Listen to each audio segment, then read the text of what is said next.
Hello, everyone. Welcome back to the Time War podcast. I'm here with Anish, as always. Say hi, Anish. Hello, bro. And I'm also here with Sanmia, our Bayern fan. Say hi, Sanmia. Hello. And today, and finally, after years and years of being gone, he was in our first episode, and now he's here again. It's I'm Juvenal. Yeah. I make my return, guys. Yes, he I make makes my a return. return. How is everyone doing today? I hope everyone is having a great week week end of the week. Yes. Yes, yes. So yeah. Oh, and we also have a special guest if he's able to speak later. I won't mention his name right now, but yeah. He Okay. goes by Church. Yeah, Church, yep. Church. Yeah, that's his name. Okay, so yeah. So today we're gonna talk about Bayern, how they won the Champions League, and what's it called? Shit. Oh, we're gonna talk about Flick and his tactics. We're gonna talk about Liverpool. We'll finally be talking about the Premier League, and we're talking about the Community Shield. Arsenal versus Liverpool, right? That's the final. Yep. And we're gonna talk a little bit about no, not a little bit. We're gonna talk about the disaster in Barcelona that's happening right now, and and and how Messi might leave or is leaving, and where he'll go, and how he'll fit into other teams if he joins, let's say Man City. So, all right, Anish, I will let you begin your, our discussion. So go ahead. Yeah, so the one thing that this is gonna be definitely like a more philosophical podcast, dude. So the one thing that I'll start with this. Okay, like this is like definitely a good lesson for our viewers. Number one, never overestimate the intelligence of the general public. Number one. Number two, never underestimate people's ability to be reactive and be impressionable. And the reason I'm bringing that up is last week, and some of our viewers definitely, because we read the comments, so some of our viewers definitely were thinking, like, what the hell is going on here? Like, because in our reaction video to the final, right, Mm. we spent, like, a fair bit of time, and I agree that was probably not the best video we made, but we spent a fair bit of time in that video sort of talking about like, okay, this Bayern team, like, I mean, they're great, I mean, amazing record with the wins and everything, but they're not the best team. And some people were wondering, like, why are we talking about, like, why they're not the best team? Like, we should just focus on what they did and why they're better than everybody else and why they're the best team right now, obviously, right? Because they are all those things. But when Bayern won the Champions League in the way that they did, Reddit and Twitter were just filled with people, who are like, we're just like automatically saying, like, this is the best team, that has ever graced the Champions League. And we heard it last season with Liverpool. When Liverpool won it last season, Van Dijk is obviously better than Ramos. Salah is in that conversation now with Messi and Ronaldo. We heard, like, a lot of very, like, highly reactive things, like, from people, like, who are just like, who, it's the recency bias, right? So you tend to disregard the achievements of, the past, and earlier teams, and just tend to, like, overhype the current winners, like, a little bit. So, like, I didn't really, like, want to, go into too much of that. It'd be too easy.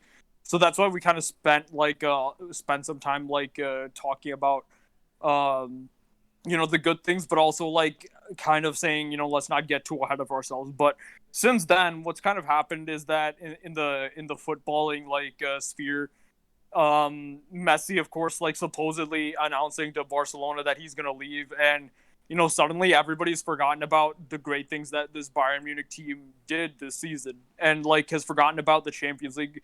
The fact that they won a treble, which is a historic achievement. They're the only.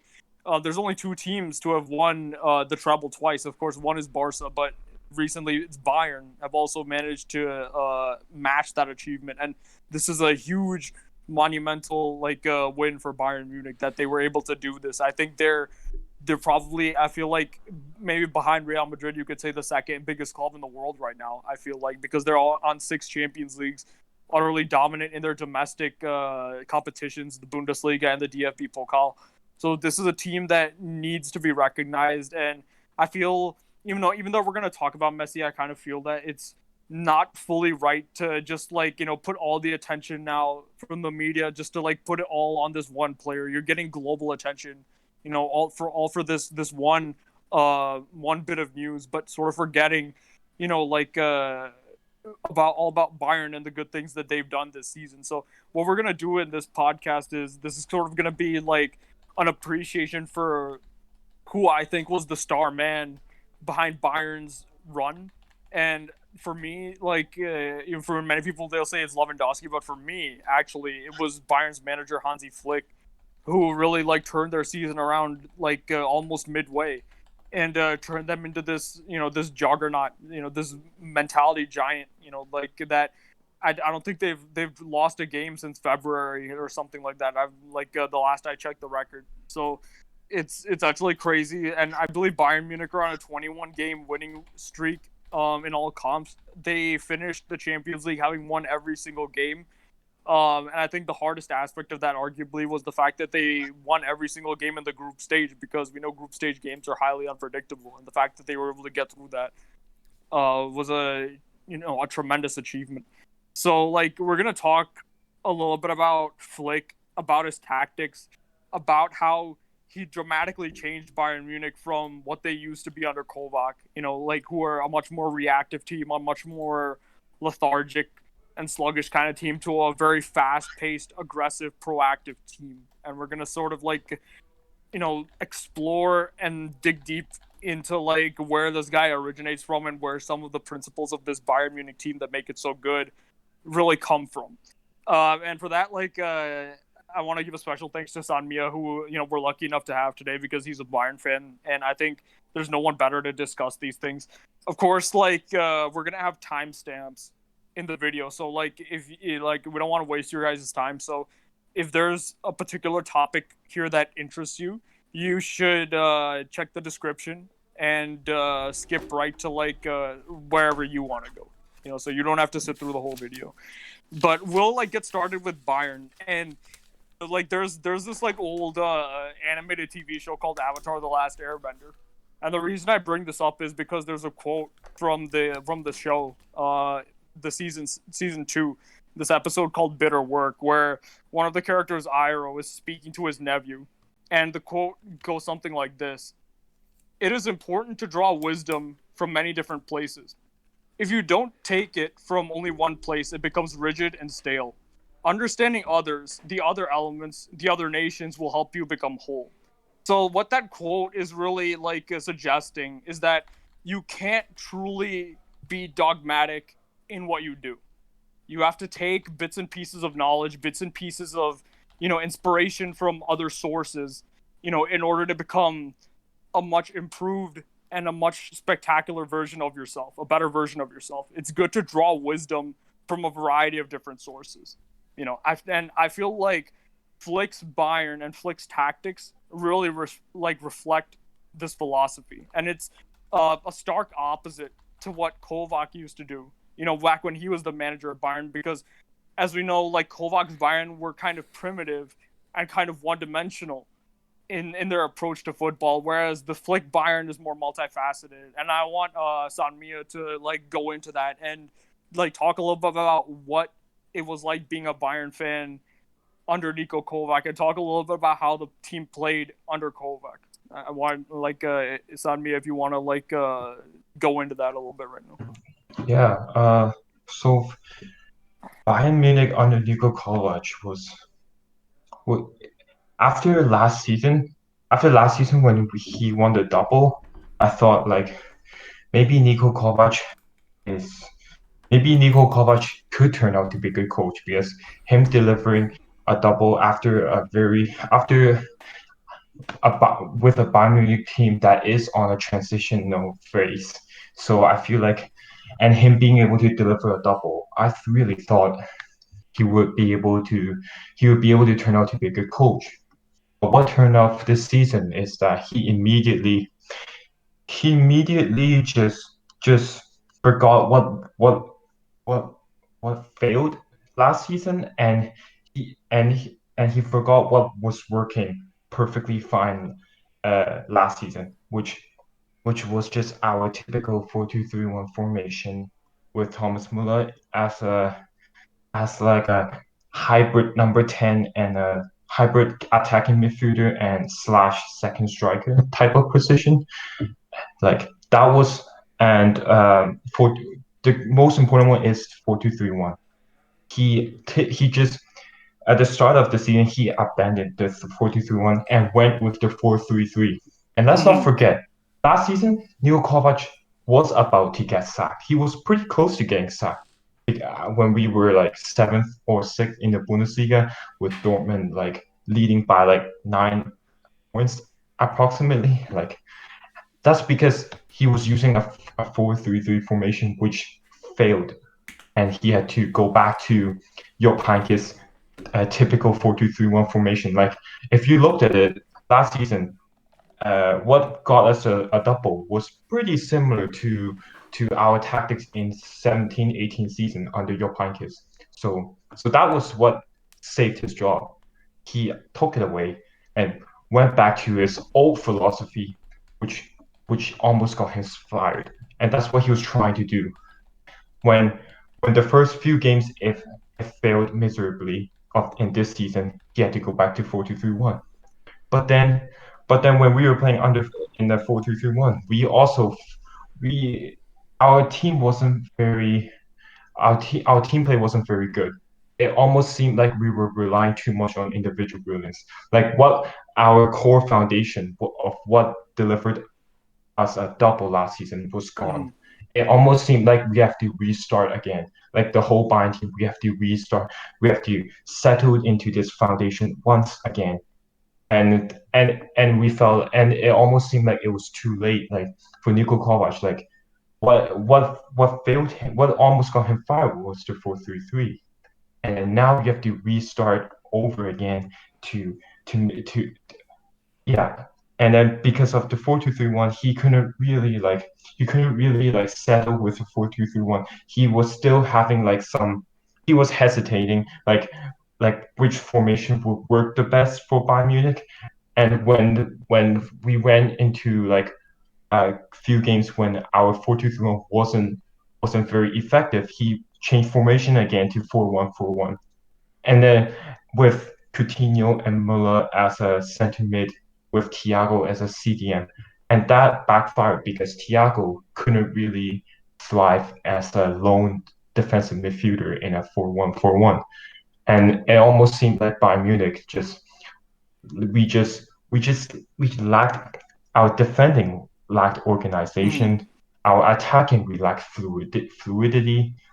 We didn't we relied too much on individual brilliance and crossing, and it almost seemed like the only ways we can score is from crossing or Lewandowski's individual brilliance. And I feel like that was what made him very unsuccessful in his second season at Bayern Munich. What he should have done was implement the 4-2-3-1 and add more things onto it, like improve that 4-2-3-1 formation. And I feel like we got very lucky with Hansi Flick because he was able to do that in the middle of the season, like with playing with our standard 4-2-3-1 and added like special additions like our high pressing, our offensive fluidity, like our front four, how flexible or our front four can be. Like Gnabry, sometimes in the middle, sometimes he's in the wing, sometimes he's up front. And this is what Niko Kovac should have done. So it ultimately felt like it was ultimately a recipe for disaster in his second season. Like he was way too stubborn with his 4-3-3 philosophy, and it felt like he lost the dressing room. Mm-hmm. All right, so like for sure, and we look, now at image one, which I think is what Bayern Munich is really going to line up as, next season. Going into that, because we're going to definitely see Sane, I think, starting with Gnabry out wide. We're definitely going to see, like, assuming, of course, Thiago really does end up leaving, we're probably going to see Pavard take that right back position because Kimmich will have to move into midfield. And I feel like that double pivot in there of Kimmich and Goretzka is going to be really important because Pavard at right back would add a lot of defensive solidity, I feel. But when Davies and Muller go further up the pitch, I think the work rate and the intensity and the energy of a Kimmich and a Goretzka in that double pivot, is key in covering those spaces when those other players go up. From a pressing point of view and a defensive point of view, to have Goretzka and Kimmich in that midfield, I think actually makes this Bayern team stronger. And of course, the addition of Sane, who is consistently going to be staying out wide on the left, I presume, will help Bayern to stretch the opposition out horizontally, to a greater extent next season than even this season. I feel like so. Any thoughts on Mia on the 11, and would you make any changes? Yeah, I agree with that. Our starting 11, like Sane up, Gnabry. Maybe we'll see like Sane sometimes in the right wing and Gnabry in the left wing. But besides that, like the formation looks pretty good. And yeah, I agree with that starting 11. All right, so we can actually move now into the next picture, which I captioned it "Total Football," and I think one of the striking things that Sanmia said, which is a perfect lead into this next part of the discussion, is that he said that under Kovac, at certain times Bayern were really reliant on the individual flair and the individual brilliance rather than a collective team effort. And I feel like German teams, and Bayern are no exception to this, certainly, is that the strength comes from the unity and the teamwork and that combination play and that really fast ball movement, vertically, and all those things we like to see from German teams and in the Bundesliga in general.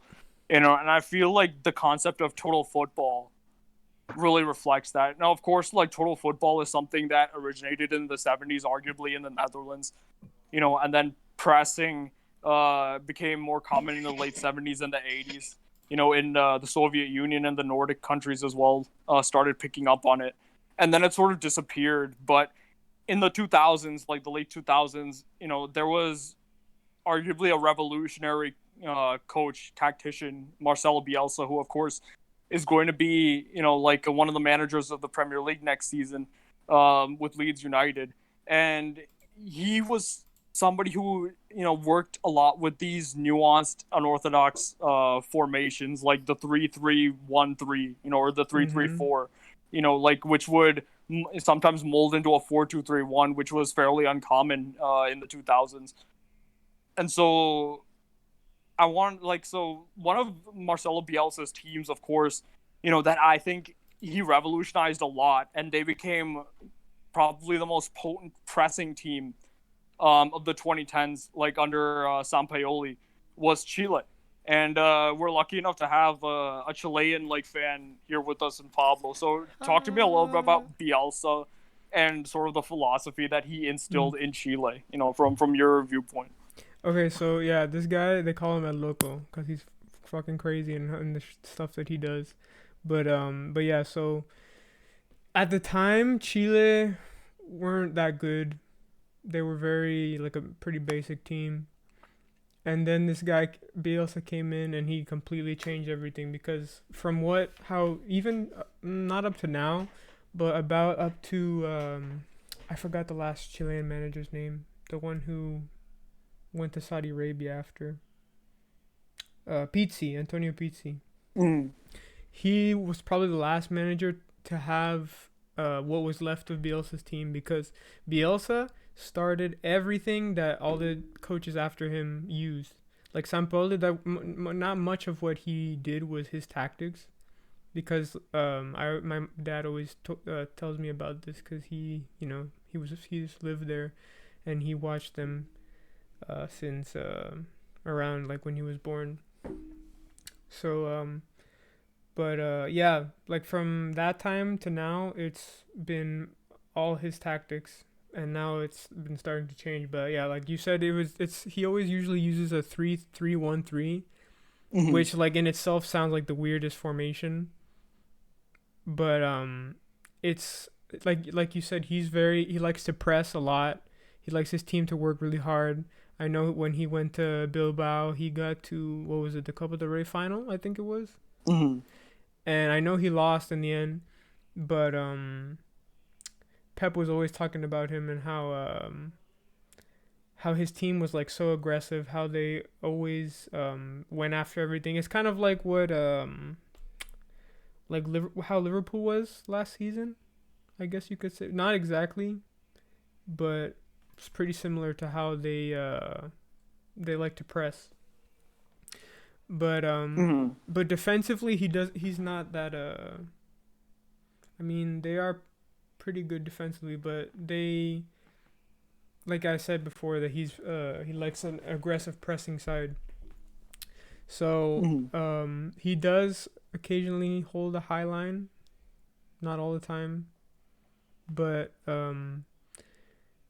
the system is based on like two outcomes. So it's winning the ball back from the opponents and then creating a counterattack. So I would assume like creating the counterattack is kind of like, I guess, what Atletico does, where they just sit and wait. But this is the same, but also different, where they wait and they press and like get close to all the players or all the opposition players, and just like aggressively try to tackle them or just get the ball back in however way they can, and then from that make a counterattack. And almost all the time, it's like for Leeds especially, have been scoring after the press. I mean, after the counterattack. And but yeah, that's his defensive style. How he just likes to, press and go forward with counterattacks. But yeah, like, so the famous 3-3-1-3, which I don't even remember hearing about until now, actually, kind of, even though I've watched him for a while. But yeah, so he likes the fullbacks that go bomb up, like Jordi Alba, I guess, is kind of like him. Dani Alves. Yeah, if he had coached Barcelona, I'm sure he would have been happy. But sadly, they did not hire him, even though Messi apparently said that he wanted Bielsa to join. But yeah, they go, so the fullbacks go so like high up that that's why it's like the 3-3-1-3. How they're basically midfielders at that point. So, but yeah, it would be like kind of a three at the back, where the DM would come in and be that third center back. It's kind of like, I guess, what Barcelona does, or how they used to, how Busquets would come back and support Piqué and, at the time, Puyol. Or even, they kind of still did it even after Pep. But let's see. I'm just trying to think how else. I mean, I don't know like that much about him, but I do know the basics of what he does. But like, basic things. The goalkeeper likes to keep like a triangle with the CDMs and the center backs. He likes to have the midfield keep also like a triangle formation also. And but yeah, that's pretty much it. And hopefully when he's with Leeds, he could do well and stay up in the Prem.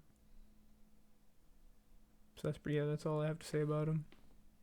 Yeah, absolutely. And I think that one of the key philosophy, or aspects of total football that like Bielsa really like took and made his own was the fact that, and other than having possession and dominating the opposition, the other aspect like of total football, and I feel like this, really more closely matches the terminology, is that it's a philosophy where any player can play any position, and I feel like Bielsa really wanted that, whereas he wanted at different moments of the match players to interchange positionally and one player to adapt to another's niche or role in the team, and that's a really important idea that went a great many places like over the last 10 to 12 years. And so we go now to the next picture in the slideshow, which is actually Pep's Barcelona, like in 2010, 2011, 2012, time period, where they sort of had this 4-3-3 shape which would change a lot during the build-up phase. And I feel like this is kind of where, to an extent, Bielsa's philosophy was realized on a grander scale, and it actually led to trophies through what Guardiola did with Barcelona. And so, like you said, when Barcelona were building up, it would involve the goalkeeper a lot, sort of like a Bielsa team. Of course, Guardiola was heavily inspired by Bielsa. Busquets would drop in between the center halves, and they would switch. If you go actually straight to the next image, they would switch to kind of a Bielsa-esque, 3-4-3, or like a 3-3-1-3, something like that. When they were building from the back and progressing the ball up the pitch, it would be sort of a back three with Busquets in the middle. You would have Xavi sort of in that sixth position, dictating and recirculating the ball. Iniesta might go slightly to the left at times. Barcelona had sort of that, also the one up, one down thing with the fullbacks, where Abidal would kind of be more conservative, and Alves would be the guy really going up to the byline to put crosses in. And of course, Messi, as sort of that false nine, would drop a little bit deeper, and the likes of a David Villa would play as that inside forward and play closer to goal. So yeah, this is kind of like that whole idea of total football, where I feel like with Barcelona especially, all these players were really, really good on the ball. So having Busquets play that deep, and play adjacent to the center halves, would be no problem, because even the center backs for Barcelona in those days were really, really good on the ball and could easily recirculate the possession and play long passes or short passes, and help to really progress the ball from the back, building from the back. That's it. All kind of started with this, and then of course Pep then took it to Germany and to England. But the next image I want to go to, I think it's slide 5 on the slideshow. This is another team that was kind of inspired by Bielsa and by Pep, especially Klopp, when he was doing this with Borussia Dortmund. Kind of took inspiration from Pep. And I think one thing that Klopp really admired about that Barcelona team was their 6-second rule. That Guardiola, 6 seconds after we lose the ball, we win it back, because we want to put the pressure on the opposition, right? Proactive football, as they say. But I feel and Klopp admits this, right? Klopp always says, I was the heart of the team. But the brain of the team was, the name evades me. Was it one of the CMs? I think his assistant coach. This is a difficult name to pronounce, but I think Zeljko Buvac, who was his assistant coach. He was actually the whole fast vertical movement with the ball, the fast paced attacking style that Dortmund play and how they attack. For not how they press, but how they move the ball. That was kind of his brainchild. And with Dortmund, they would kind of start with this more narrow 4-2-3-1 shape. And of course they would at times build from the back too. Hummels would give it to Gundogan, who was really really important to the system, because he was the ball carrier and at times almost like a playmaker from deep. And then he would pass it to Götze, who was the number 10. And then they sort of had that centralized front four with Royce and Lewandowski also getting involved in that. So most of Dortmund's play was fast paced and through those central channels, right? So a little bit more direct than what Pep used to do. And the way they pressed is a little bit different too. So if you go into the next image, this is what Klopp was really famous for. It's the gegenpress, right? And this is whenever the opposition player has the ball, you try to win it back as quickly as possible. And so, that opposition player would very swiftly be surrounded by Dortmund players who would converge on him. And when that happens, it's reliant on the principle that the player that has the ball wouldn't be able to make an accurate long pass to find a teammate, hence breaking the press, because he would be under that much pressure. So it was a really effective way at the time to win the ball back quickly. And that's sort of that whole pressing thing, kind of does go back to Bielsa. But another team, like that took inspiration from Dortmund, because Dortmund was highly successful in the early 2010s. They won back-to-back Bundesligas, and of course everybody knows about the Champions League run that they made, in 12-13. Another team that really took inspiration from them and their successes in Germany was, of course, Heinkes' Bayern team. If you go to the next slide, and they played, like this 4-2-3-1 shape, a wide 4-2-3-1, which is something you see more often, like in this current Bayern team, and you start to see like really like where Flick sort of originates his ideas from, like now after everything we talked about. So Sanmia, like if you're still there, talk to me about, at least going forward, what made this Bayern team like really dangerous, and what were some of the tactical nuances and tweaks that Heinkes used in when Bayern were attacking. Well, in our 2013 Bayern Munich team, what made us so lethal was obviously having one of the best winger duo that we ever had in Bayern Munich history, was Robert and Ribery, which is Robin and Ribery. They're like easily one of Bayern Munich's best ever wingers we ever had. So like them alone have been crucial to how Bayern Munich have been in terms of our wingers. And another aspect of Bayern Munich's lethal attack was our overlapping fullbacks, and obviously, like I feel like in my honest opinion, Thomas Muller is a player that is literally the glue of Bayern Munich team. He's the one that connects from our midfielders like Schweinsteiger or our fullbacks to the wingers. He's literally like, whenever Bayern Munich attack, from defense to the wingers and then to the striker, for the striker to score, you usually have to get through Thomas Muller. So he's literally the glue of the team. So and also, like, the other thing is Jupp Heynckes, like, he understands our players. He understands our players' strength. He knows how to use Robin. He knows how to maximize Ribery and Robin's strength. Like, I think that's down to his coaching. His coaching was major reason how we won that treble in 2013. So and obviously when we bought Javi Martinez, he was a huge defensive midfielder that was able to secure us that treble. So, but besides that, like, it's really down to Jupp Heynckes' coaching, like how great of a tactician he is, like how his man management and his 4-2-3-1 tactics, and like having Robin and Ribery, and having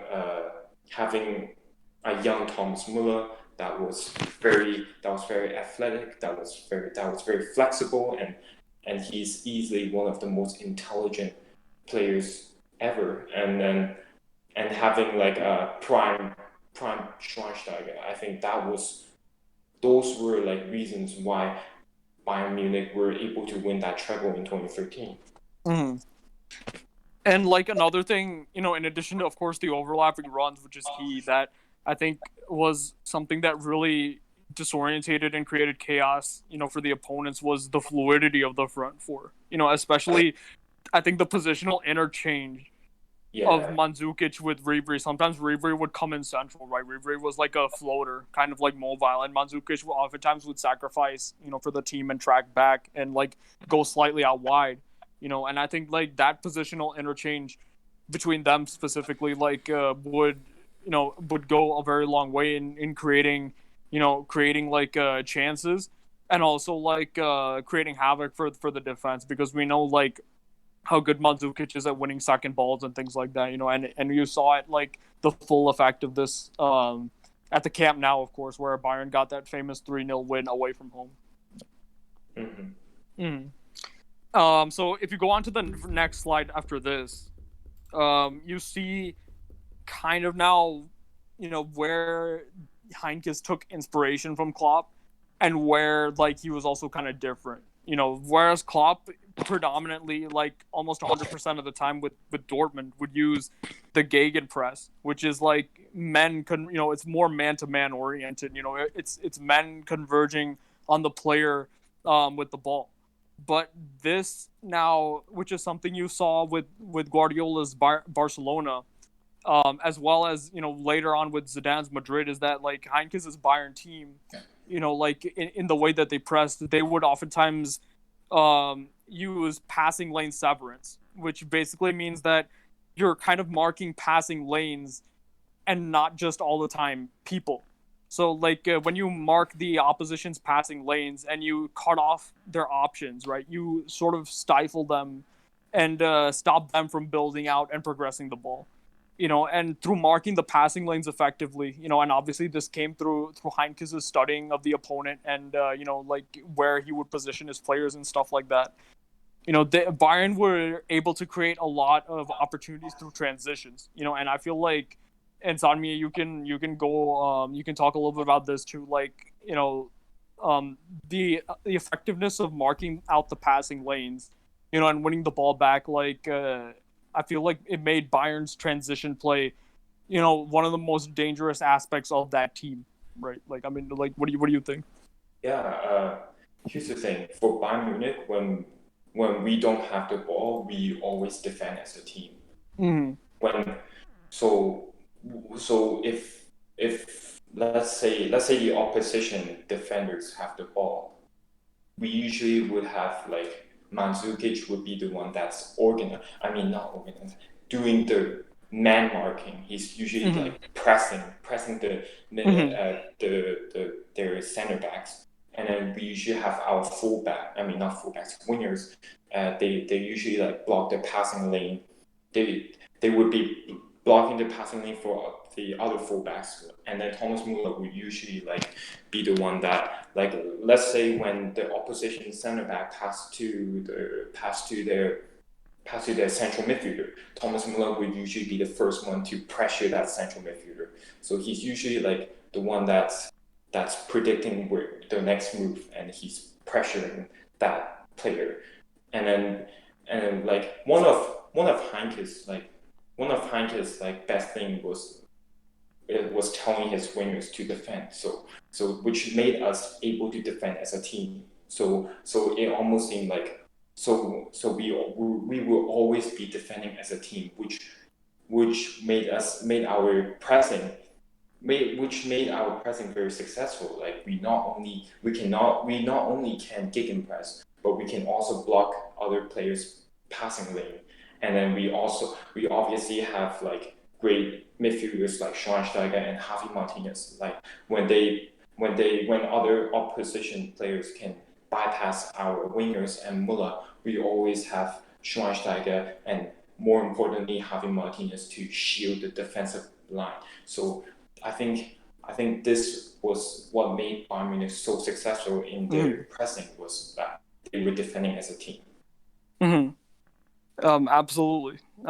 So we then go on to the next image, which is more about like the next sort of big era in Bayern's history, which was the Guardiola era. Which wasn't marked with as much Champions League success, of course, as with Jupp Heynckes when they won the treble, but it's still like I feel a very important phase for German football.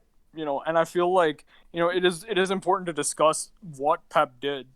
And Pep like would start with a typical 4-2-3-1, kind of like on paper, which is kind of the formation also that Heinkes used, but on the ground, and with the ball and how his Bayern team played, it ended up looking like really, really different. So if you go straight to the next slide, you sort of see, like Guardiola's Bayern, like what I feel especially like you saw it most clearly in the 2015-2016 season. Like when I feel like this is probably the clearest vision of Pep, and what he wanted to achieve with Bayern Munich. Like this was like in the 15-16 season, it was kind of like his team. At that point, like it was very very different from the way that Heinke set up. So famously, like of course the high line, we don't really have to like go into that much, but with Pep, one of the most key things that he did was that he really like the whole idea of proactive football in Germany didn't diverge when Pep came. It was amplified, and like one thing that Pep did was he thoroughly encouraged Neuer to like adopt that role of the sweeper keeper, and then like in this era Neuer became immense in Bayern's build-up plays, and like he became a really key aspect of like Bayern's progression of the ball and like how they built from the back, and I think it's really crucial because, especially like the 13-14 season, because that Germany team, importantly, that Flick was the assistant coach for the German national team. Their tactics were heavily based on like Guardiola's Bayern, like in the season leading up to that. Like I think a big reason for that obviously was because many of their players who at the time, for example, like Cruz, Schweinsteiger, Thomas Muller, Philipp Lahm, like all of them were in Bayern, so it made sense to use the same system, like that Pep's Bayern did, and take many of those principles from that team, modify them slightly, and then apply them to the German national team. The chemistry was there and the understanding was there, and so they largely used that system, and I think Love definitely liked it a lot for sure. But this is definitely what you saw, I think, schematically, like from that Pep Bayern, and as you can see, like it's very very different. It's very very different from what Heinkes did. Like, and I think especially in the 15-16 season concerning that, Pep really liked to start his wingers very very wide, and the difference with Heinkes is with the fullbacks in the Pep era, they would tuck inside, like to augment the midfield and create like several different, numerical advantages in those central channels. And, for an analyst of the Bundesliga, like they'd be really familiar like with this, structure in retrospect, because like this was kind of like, it's kind of looks like a hexagon in the center of the park. You have, at the heart of the hexagon would be, I think, like usually in 15-16 it would be Alonso there. To the left and right would be the fullbacks who were tucked inside. Like in front of him he'd have Thomas Muller and Arturo Vidal, I feel like, most of the time. And then of course behind him the center backs who were greatly involved in ball progression and all that. And the wingers would start very very wide, and then you go on to the next page, the next slide. And I feel like fans of Manchester City would be like very familiar with this sort of attacking methodology, because like Bayern, I think many people make comparisons with the Man City team under Pep and his Barcelona teams, but if you actually study what Guardiola did and how he evolved, the Manchester City teams, especially the 17-18 Manchester City team, bears the most strongest resemblance to the 15-16 Bayern team actually, and how it plays, because like in Manchester City, like Pep likes to start his wingers very wide. He likes to really stretch, the opposition back line, horizontally, like very high up the pitch. And the way he would use his wingers is they would make runs and attack the spaces right behind the opposition fullbacks. And, Man City do that over and over and over again, like within 90 minutes. They always, go for that space, like right behind the fullback. And this is like sort of, like a very big part of what Pep did in this season. And the reason is, I feel like a major reason is, in 15-16, and you can touch more on this as well, Sanmia, because I want your takes. Like, I feel like Pep in 15-16, he really strayed away from that whole concept of inverted fullbacks, and he actually used more traditional, or not inverted fullbacks, inverted wingers, and he actually started using more traditional wingers in the form of Douglas Costa on the left and Kingsley Coman, the new acquisition, on the right. And they would like function, more traditionally and cross the ball into Lewandowski. And I feel that was a huge difference between the Pep Bayern versus the Heinkes Bayern. Like, so what do you think about that? And like, what did you think about the type of football that you played in 15-16? Like, did you really like it? Because I feel like that was probably the best of Pep's Bayern teams, Pep's three Bayern teams. Like, what do you think? Yeah, I agree.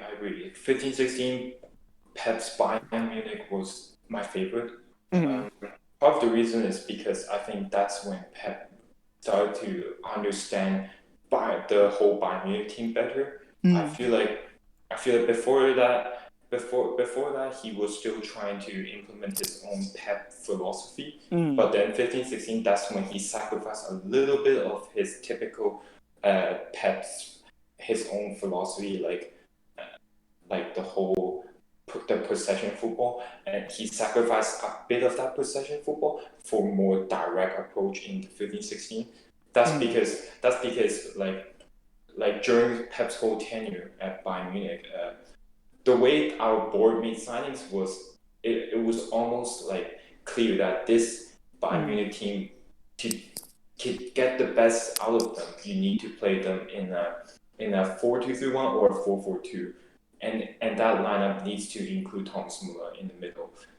So I feel like that's when his third season at Bayern Munich, that's when Pep started to understand his Bayern Munich team better.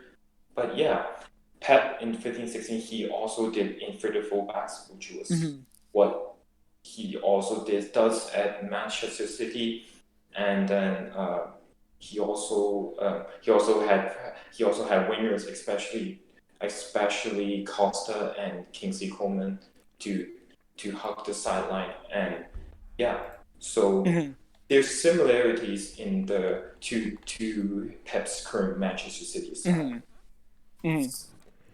Definitely, dude, definitely. And I feel like the similarities aren't really talked about enough. Everybody keeps referring to that Barcelona team. I feel like really the key difference between, the big, like there's many subtle differences, but the really big difference is that, like, Manchester City, rather than the hexagon shape, it's more of like a WM shape, because like, Pep likes to build, sort of with a makeshift back three with Manchester City rather than this hexagonal shape. And I think that's because his Man City center backs aren't as good on the ball as Boateng and at times Martinez he would use as a center back like in his Bayern days, which is something Bayern fans don't really like in retrospect, but like it is part of the history books now. So we're getting closer to Flick. So our next slide, we're going to talk a little bit about the previous winners of the Champions League, who is Liverpool FC, of course. And I think Klopp as well, he changed a lot from his Dortmund days, dude. Like, and the biggest difference between Klopp's Dortmund versus Klopp's Liverpool is that Liverpool like to use the wide spaces to attack a lot more, whereas Dortmund, prefer to use the central channels. Both, I feel like, do a good job of utilizing the half spaces, but the biggest difference is really like Klopp's use of aggressive fullbacks, whereas in Dortmund, his backline was relatively flat. Here, he makes, tremendous use of Robertson and Trent's runs up the pitch, and, and their crosses. Actually, you can look at them and say they're the main creative force in this Liverpool team. And of course the front three, sort of resembles, what Guardiola's Barcelona's front three, did, because, Firmino is not a typical striker. He's a false nine. Of course, he'll drop a little bit deep into the hole. And then Salah and Mane would tuck inside, and then, Robertson and Trent would overlap. And I think that's also a concept, perhaps, that he was inspired by Heinkes, with those overlapping runs with the fullbacks, because the fullbacks also, albeit less so, were still like kind of a creative outlet in the Heinkes Bayern team. But let's go ahead to another slide, the next slide, and see sort of like what this looks like when Liverpool are in the attack. And I feel like one of the key aspects, when discussing Liverpool, is that when their fullbacks go up, they have that very, very hard-working midfield. It's lacking in creativity, you can say, which is why they're probably like hunting for Thiago now. But that midfield still has like the marquee crucial role in the team, because like when the fullbacks go up, they have to cover those spaces, and their energy and work rate is really important in how Liverpool play. So I'm just gonna like talk just like one last point about Liverpool, like in the next slide, and like this image is like of course the bait and switch, which I think like Klopp definitely didn't invent this, but he uses it a lot, and you can see it to its full effect. I think one game that definitely comes to mind immediately was that group stage game that Liverpool played against PSG in the 18-19 season where they won 3-2. Should have been more. Trent and Robertson started very high in that game, and oftentimes Liverpool, would position their players like, more to one flank, more towards one flank. They would sort of skew their formation on the ground to one side, and that, also, sure shifts the opposition, like, to marking all their players over here. But then, like, Van Dijk was very good on the ball, or like one of their flank players would then switch the play onto the opposite flank, and suddenly they've created a lot of space there.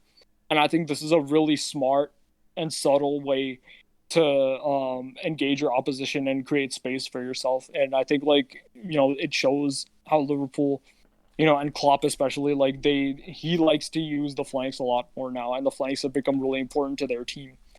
And of course, now, with that, we finally get into the next slide, which is of course like Flick's Bayern team. And this is, I feel like, where you see everything that we talked about sort of come together very nicely. So you see, Flick's Bayern, like with Heinkes, they start with that 4-2-3-1 shape. The front four does have similarities to the Heinkes Bayern team, especially I feel like with Muller in the hole. He's very central to the way Bayern attack. He broke the assist record. He's one of their main creative players.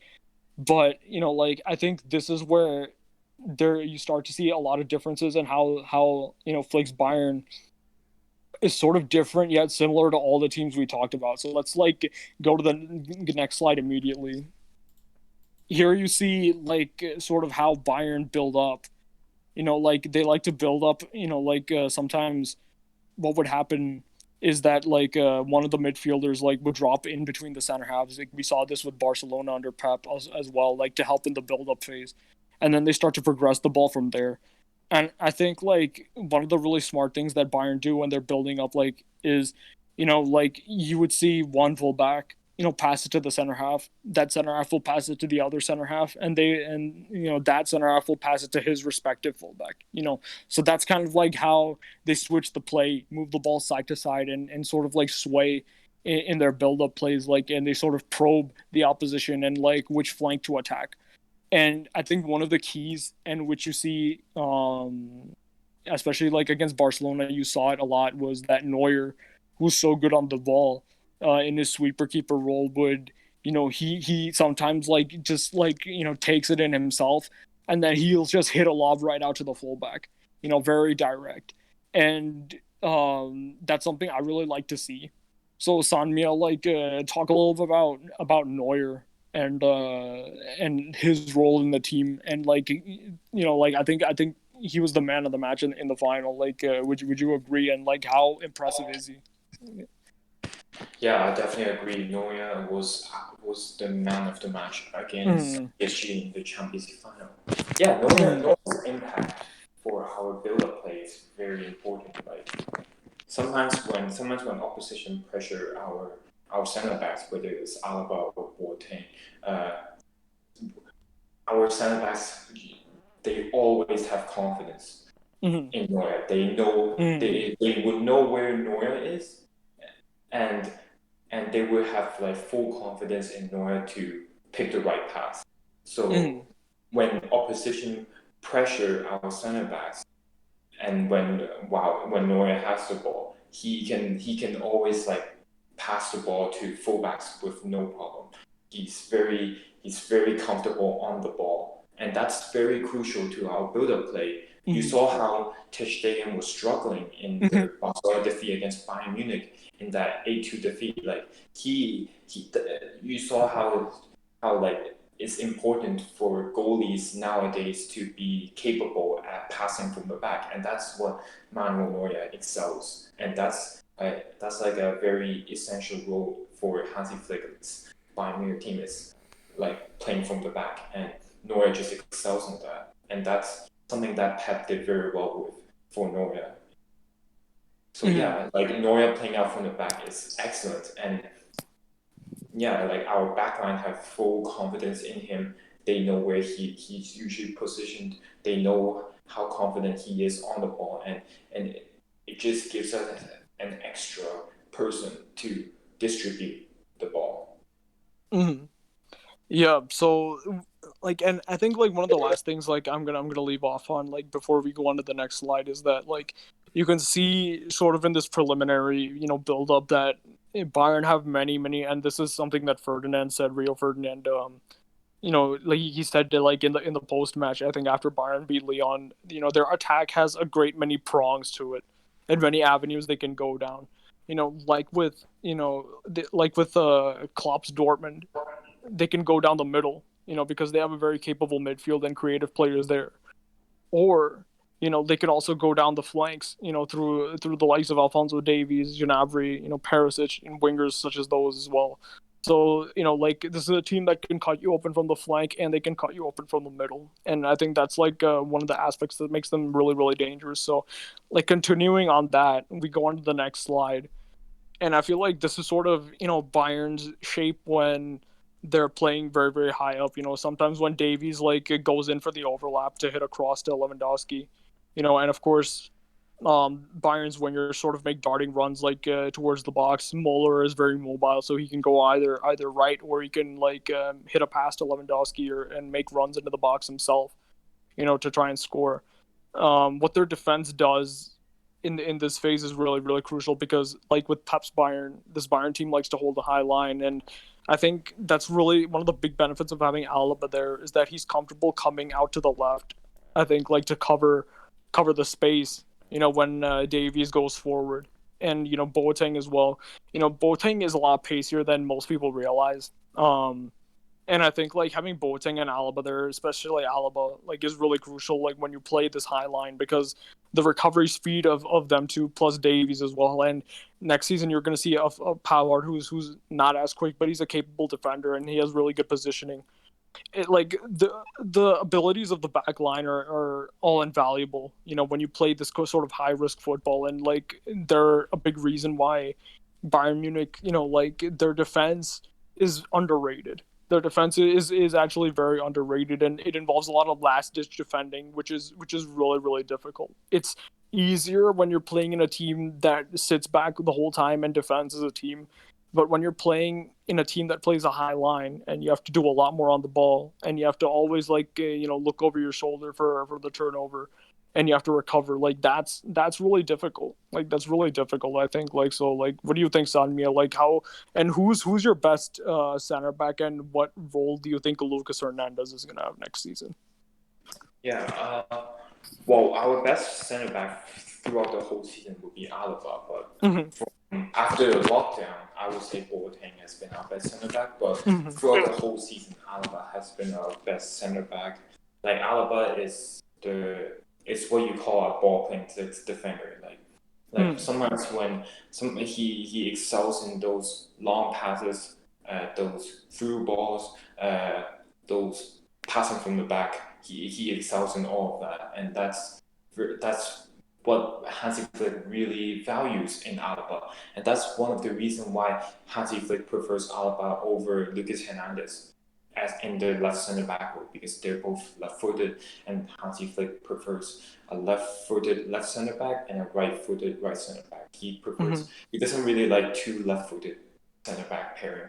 So that's one of the reasons why Alaba is keeping Lucas Hernandez out of the starting lineup, because Alaba is there to he excels as a ball playing center back, and his defending isn't bad at all. He's a very good defender. So that's why like him defensively and his passing abilities is what makes him Bayern Munich's best center back.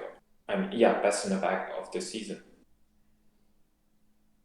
I think that definitely, like we can move on to the next.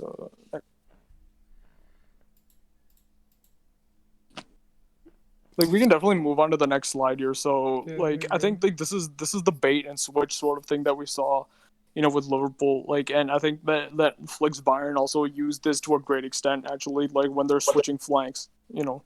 Um, again, it's a really good way to disorientate the defense and create space and I think really the key here is that I see Bayern as a team that can threaten through the center, but I see them more predominantly as a flank game team. Like they like to use the flanks a lot, and they're a team that can create numerous advantages on the flanks. They like to have numerical advantages on those flanks, and you saw that, especially against Barcelona, who don't really have that many flank players, natural flank players that Bayern were able to overwhelm them in those areas. And I think really the key here as well is the speed and how quickly Bayern are able to move the ball and switch flanks. And I feel like that's a really effective way to catch out the opposition defense. When they're being pinged back, is like how fast you switch from flank to flank, and then of course the crosses are hit and balls are coming in, and Lewandowski's off the ball movement of course is key in getting those goals. Going on to I feel like this is the last slide we have for Bayern. And I feel like this is something that Flick actually was influenced by in Guardiola, is that, and I see this most often with Davies. I see this most often with Davies is that like Flick, he likes to attack that space behind the fullback, and I feel like this is a really, really, really efficient way to attack, and it's a really, really key space. It's a tight space, but if you can like navigate it well, it's a very, very dangerous position to put yourself in, like with respect to the opposition, and you can create many, many chances from there. And I feel like actually, like this is actually how they got their goal in the final, because Kingsley Coman was behind Carrere. He found himself there, and like when you're attacking those spaces, you get in behind the fullbacks, you pretty much just have your center backs to deal with, and of course, a striker with the movement off the ball of Lewandowski. He'd probably evade his marker and get into really good positions to shoot. Or sometimes your wingers themselves could do it, like the way Coman did in the final. So, Sanmia, like you can, like if you want, you can like touch on that a little bit, and like how Bayern exploit that space and use their wingers to like cut inside, like sort of like a combination of the Guardiola and the Heinkes like Bayern Munich teams. Yeah, so like similar to the Heinkes Bayern Munich was that we would have fluidity and our front four, like sometimes Thomas Muller will be in the right wing, and then Gnabry would go into the center, and then Coleman would be in the left, and Lewandowski stays up front, or it can really change. Like there's a lot of flexibility. So there's a lot of flexibility, which is quite similar to what we did under Heinkes. And then like another feature that was similar under Heinkes was that we would have overlapping fullbacks. Our fullbacks will always be hugging the sideline, providing width for our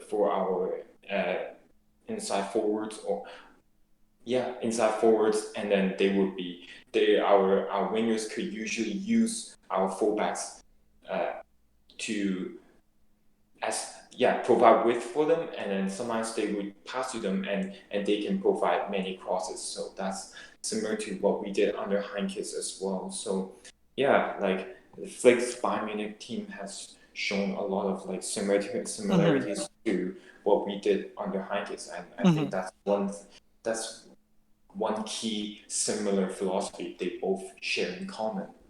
And so now to round off, the subject, I want to go back to the quote, right? So when you take your wisdom from only one place, it becomes rigid and stale. Understanding others, the other elements, will help you become whole. And the reason I'm going back to that quote again is that you can see Flick, like the assistant coach who was always that like subtle guy in the background, learning, all these different things over the years, all these different tactical nuances and techniques. And now that he has a team of his own, I feel like you can understand and the world can see, how brilliant this man truly was the whole time. He's taken the best aspects of all these teams from Germany over the past 10 to 12 years. And he's taken, fundamentals as well from, Marcelo Bielsa in the concepts of total football and, positional interchange, which you can see through players such as Kimmich and Alaba, who can, take up different positions on the pitch that are not natural to them. Like, for example, Alaba, who switched from a left back to a center back, Kimmich, who can, go between being a midfielder and a right back. All these different things. Muller, who is extremely mobile, like, you don't really have to say much about him. And, Davies as well, who's a natural winger who became a left back. There's so much, positional interchange there. There's so much, so much versatility in each of these players that, it really embodies, that principle of total football. And I think, you see elements of the Heinkes thing with, the wingers cutting inside and, Davies typically is the fullback that overlaps. You see elements of the Pep Bayern Munich in a player he coached heavily in Kimmich, who sometimes he'll tuck inside and become inverted, or sometimes he can play when he's playing right back, of course, and that, or he can overlap as well and be more offensive and play make the way Trent does for Liverpool. You can see the fluid front four, which was a fundamental feature of the Heinkes Bayern Munich team as well. You see the high line and, the very, possession-based approach that was kind of like what you saw with Pep's Bayern and Barcelona teams.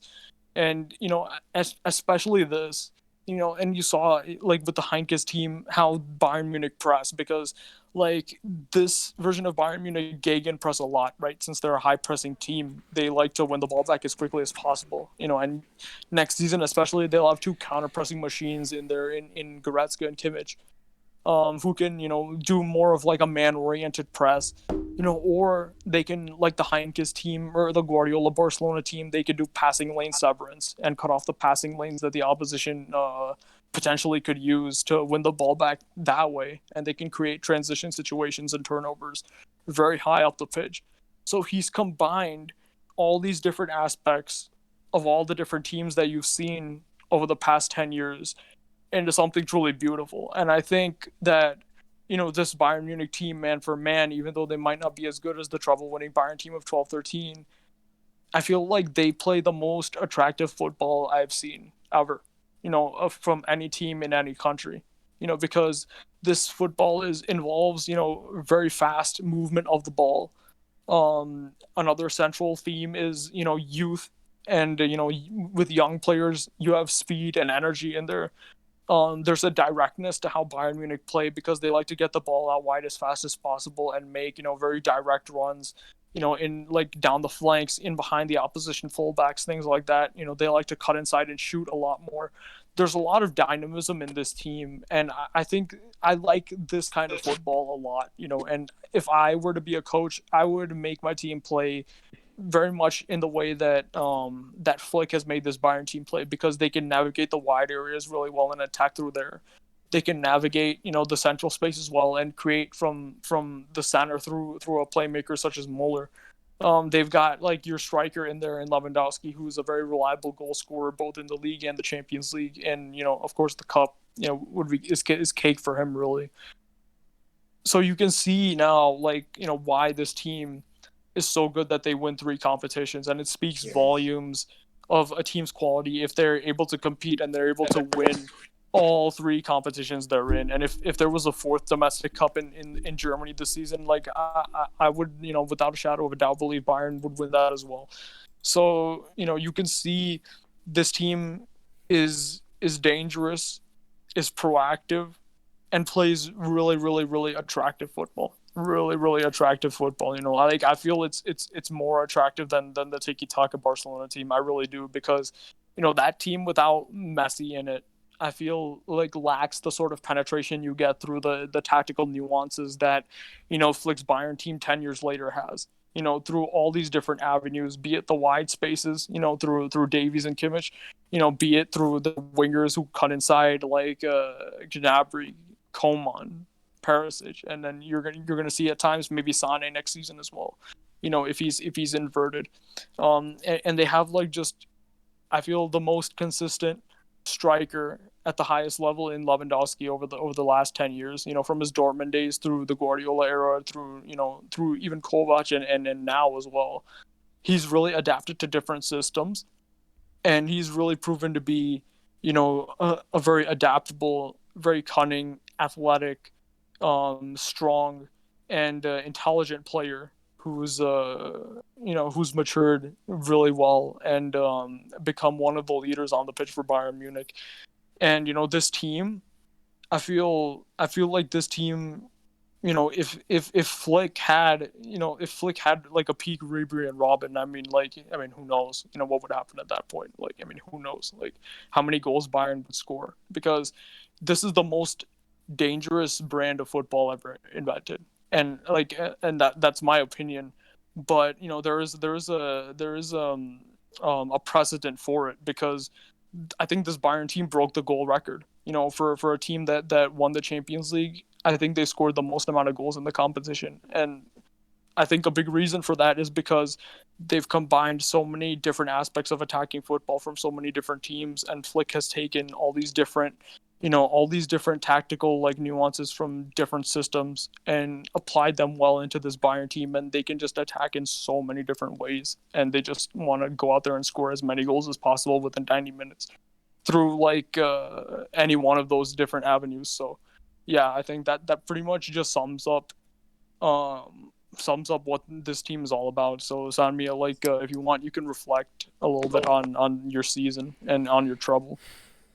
Yeah, before reflecting, I just want to add one thing. I think I've mentioned a lot of similarities between the current Bayern Munich team with the Heinkes team. There's one thing that I find very similar between Flick's Bayern Munich and Pep's Bayern Munich is how we use the half space. I think that's one thing really, really, really similar between Flick's Bayern and Pep's Bayern, and that reminds me a lot of the Pep Guardiola time at Bayern, is how we depend a lot on the half space. A lot of times when other opposition players when they're man marking our players, oftentimes we could use Muller or Gnabry. They would be on the half space, and they would roam around the half space, and they would use that to their advantage. They would be around that half space position to receive the ball. And I feel like that's one thing that reminds me a lot of during Pep's Bayern Munich, is that how Flick also adds that half space aspect into his current tactic. And yeah, that's one thing that I really enjoy under Hansi Flick, is that half space. So this season has been phenomenal. For Hansi Flick, taking over this job in November, it's no easy task, and what he did was just nothing short of brilliant. Delivering a treble from November to now, I would have never expected that. I thought winning the Bundesliga would have been already a good result already, for a person like Hansi Flick. But him delivering the treble is just nothing short of brilliant for him. And for him being able to implement, not only to deliver results, but also play football that seems like the Bayern Munich way of football. Under Niko Kovac, this season I never felt there was much of that typical Bayern Munich football, of possession football, and then where we have fullbacks overlapping how we use Thomas Muller, and how we have those wingers tucking inside, the whole Bayern Munich football, the typical Bayern Munich football. I haven't really seen that much under Niko Kovac. It felt too much of individual brilliance under Niko Kovac, and when we were under Flick, we would get results, but we will also play great football. We would play the football that reminds me of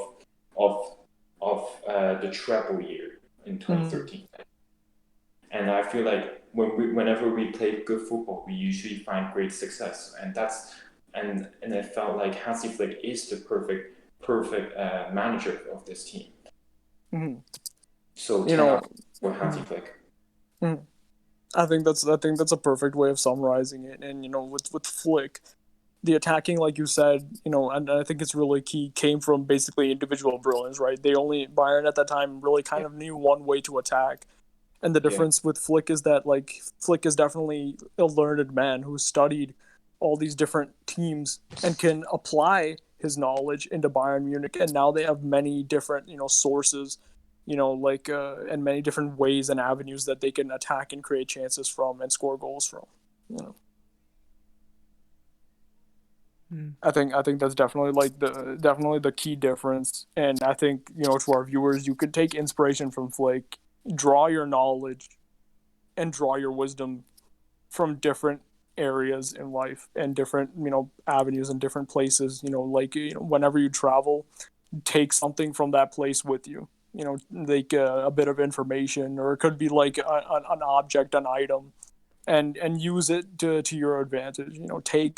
Take knowledge and take wisdom from all walks of life.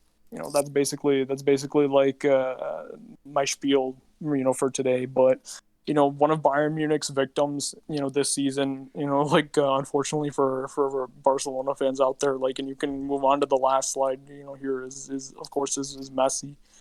And I feel like a combination of the Bayern Munich lost the 8-2, which broke records. I mean, like, what was it? Was it like the heaviest defeat in within a game in the Champions League knockout stage ever?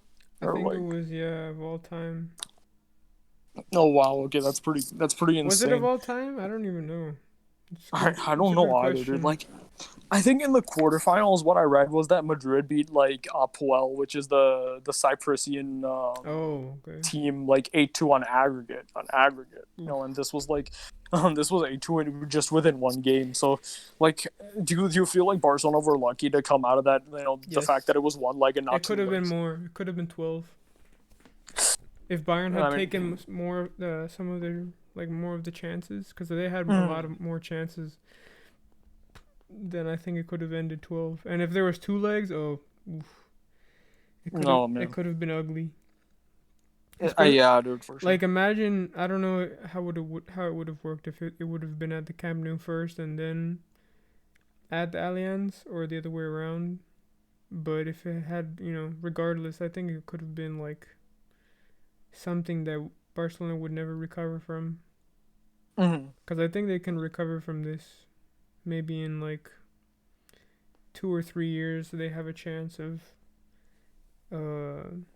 winning the Champions League. But now I guess Messi might leave, or he won't. I'm not sure, because this all could be a ploy to get rid of Bartomeu. Yeah, dude, and that saga has been insane, and I've actually bookmarked many tweets from news sources, especially Barca Center, who seem to have get a lot of the intel in. And I think yesterday was it that the news broke that Messi wanted to leave. Yeah, was it the day before? I think it was the day before. But what's it called? What was I gonna say? Shoot. That oh, come on. That Bayern oh yeah, okay, so that even if Bartomeu resigned, that that Messi said he would stay. I mean, that he would leave. I heard that too. Yeah, regardless if Bartomeu left, that he still had his sights on leaving. And if he was to leave, I think we all know where he would go. And people are saying, that he'll have one last dance with Pep. And that team. Did we talk about what that team would look like, or we can just give? We'll talk definitely about the team would look like, but I just want to initially just reflect on what's happened, and I want to hear from you, basically what you think, what would happen to Barcelona. Okay, what is the state of Barcelona now, and what would happen to them if Messi were to leave? Because here's the thing, right? Here's the thing. I think yesterday, if you were to sort of shaft the entire Neymar transfer saga into one day, it would be yesterday. Yep. Because like yesterday was the craziest day, I think, like single few hours in the whole like history of summer transfers. Like I think that was the most insane. We had American sports teams, Asian sports teams, South American like sports teams, not just a football, any sport. I saw field hockey, I saw hockey, I saw baseball. I saw cricketers like tweeting about this. Like, I mean, the Messi, transfer. Like, oh, he's leaving, so join our team. I saw the Chicago Bulls post a picture of Messi with the Bulls jersey. I think it was Jordan's jersey, and they're like, the GOAT, join us. And it's just crazy how much reach, how much fame, how influential Messi is as an athlete, and he's such a huge name all around the world. But I mean, like the kind of crazy news stories that were coming out. Like, I think what the craziest part was for me. What? So like, and I was following Barca Center. So like, the craziest part for me was when like Messi announced he's gonna leave, and I'm like, okay, I kind of saw this coming. Maybe it's true, maybe it's not. But I think you remember this too. At some point, some news broke that Bartomeu there was a emergency meeting held, and that Bartomeu had stepped down. Yep. And it's crazy because like I think it was like 10 to 15 minutes later, like a second report came out that completely debunked it, like supposedly, and said, like there was never an emergency meeting, ever like that took place on that day. And then like Bartomeu was in his office the whole time, like doing his daily work. So it's honestly like at that point I was kind of scared. I mean, I don't know about you, but I was kind of scared. I'm like, what's going on here, dude? Like, where? So like, how? Like, so like, did they just completely make that up for the sake of making it up? That there was a meeting and Bartomeu got sacked. Yeah. And I've been hearing, that I dug a little bit deeper, and I found out that initial report that said Bartomeu had stepped down was from an Argentinian source. And they've been sort of like pushing this whole thing of Bartomeu. Like they said they actually released two conflicting reports today. They're kind of conflicting. One of them says Bartomeu plans to resign if it's the only way for Messi to continue at Barcelona. And then another report says, which is what you just said, which is Messi will not change his decision. He wants to leave Barca even if Bartomeu resigns. Yep. And I feel like the key is that these reports are coming from Argentina. Not Brazil, because Marcelo Beckler, the journalist who initially broke this news a couple of weeks ago that Messi potentially wants to leave, these reports are not from Brazil. These are from Argentina.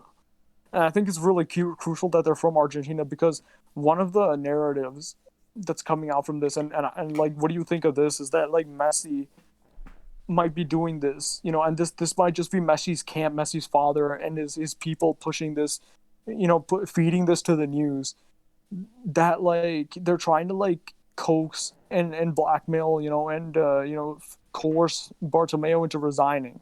That's Messi's goal, and that's why he's creating all these transfer rumors. So like, what do you think about that angle? It's entirely possible, because I think I know Messi will never come out and say that he doesn't like Bartomeu, but I think Messi knows that most of the fans hate him. He might see all the things that he's done, all the things that have happened while he's been in charge, and not understand how he hasn't resigned yet.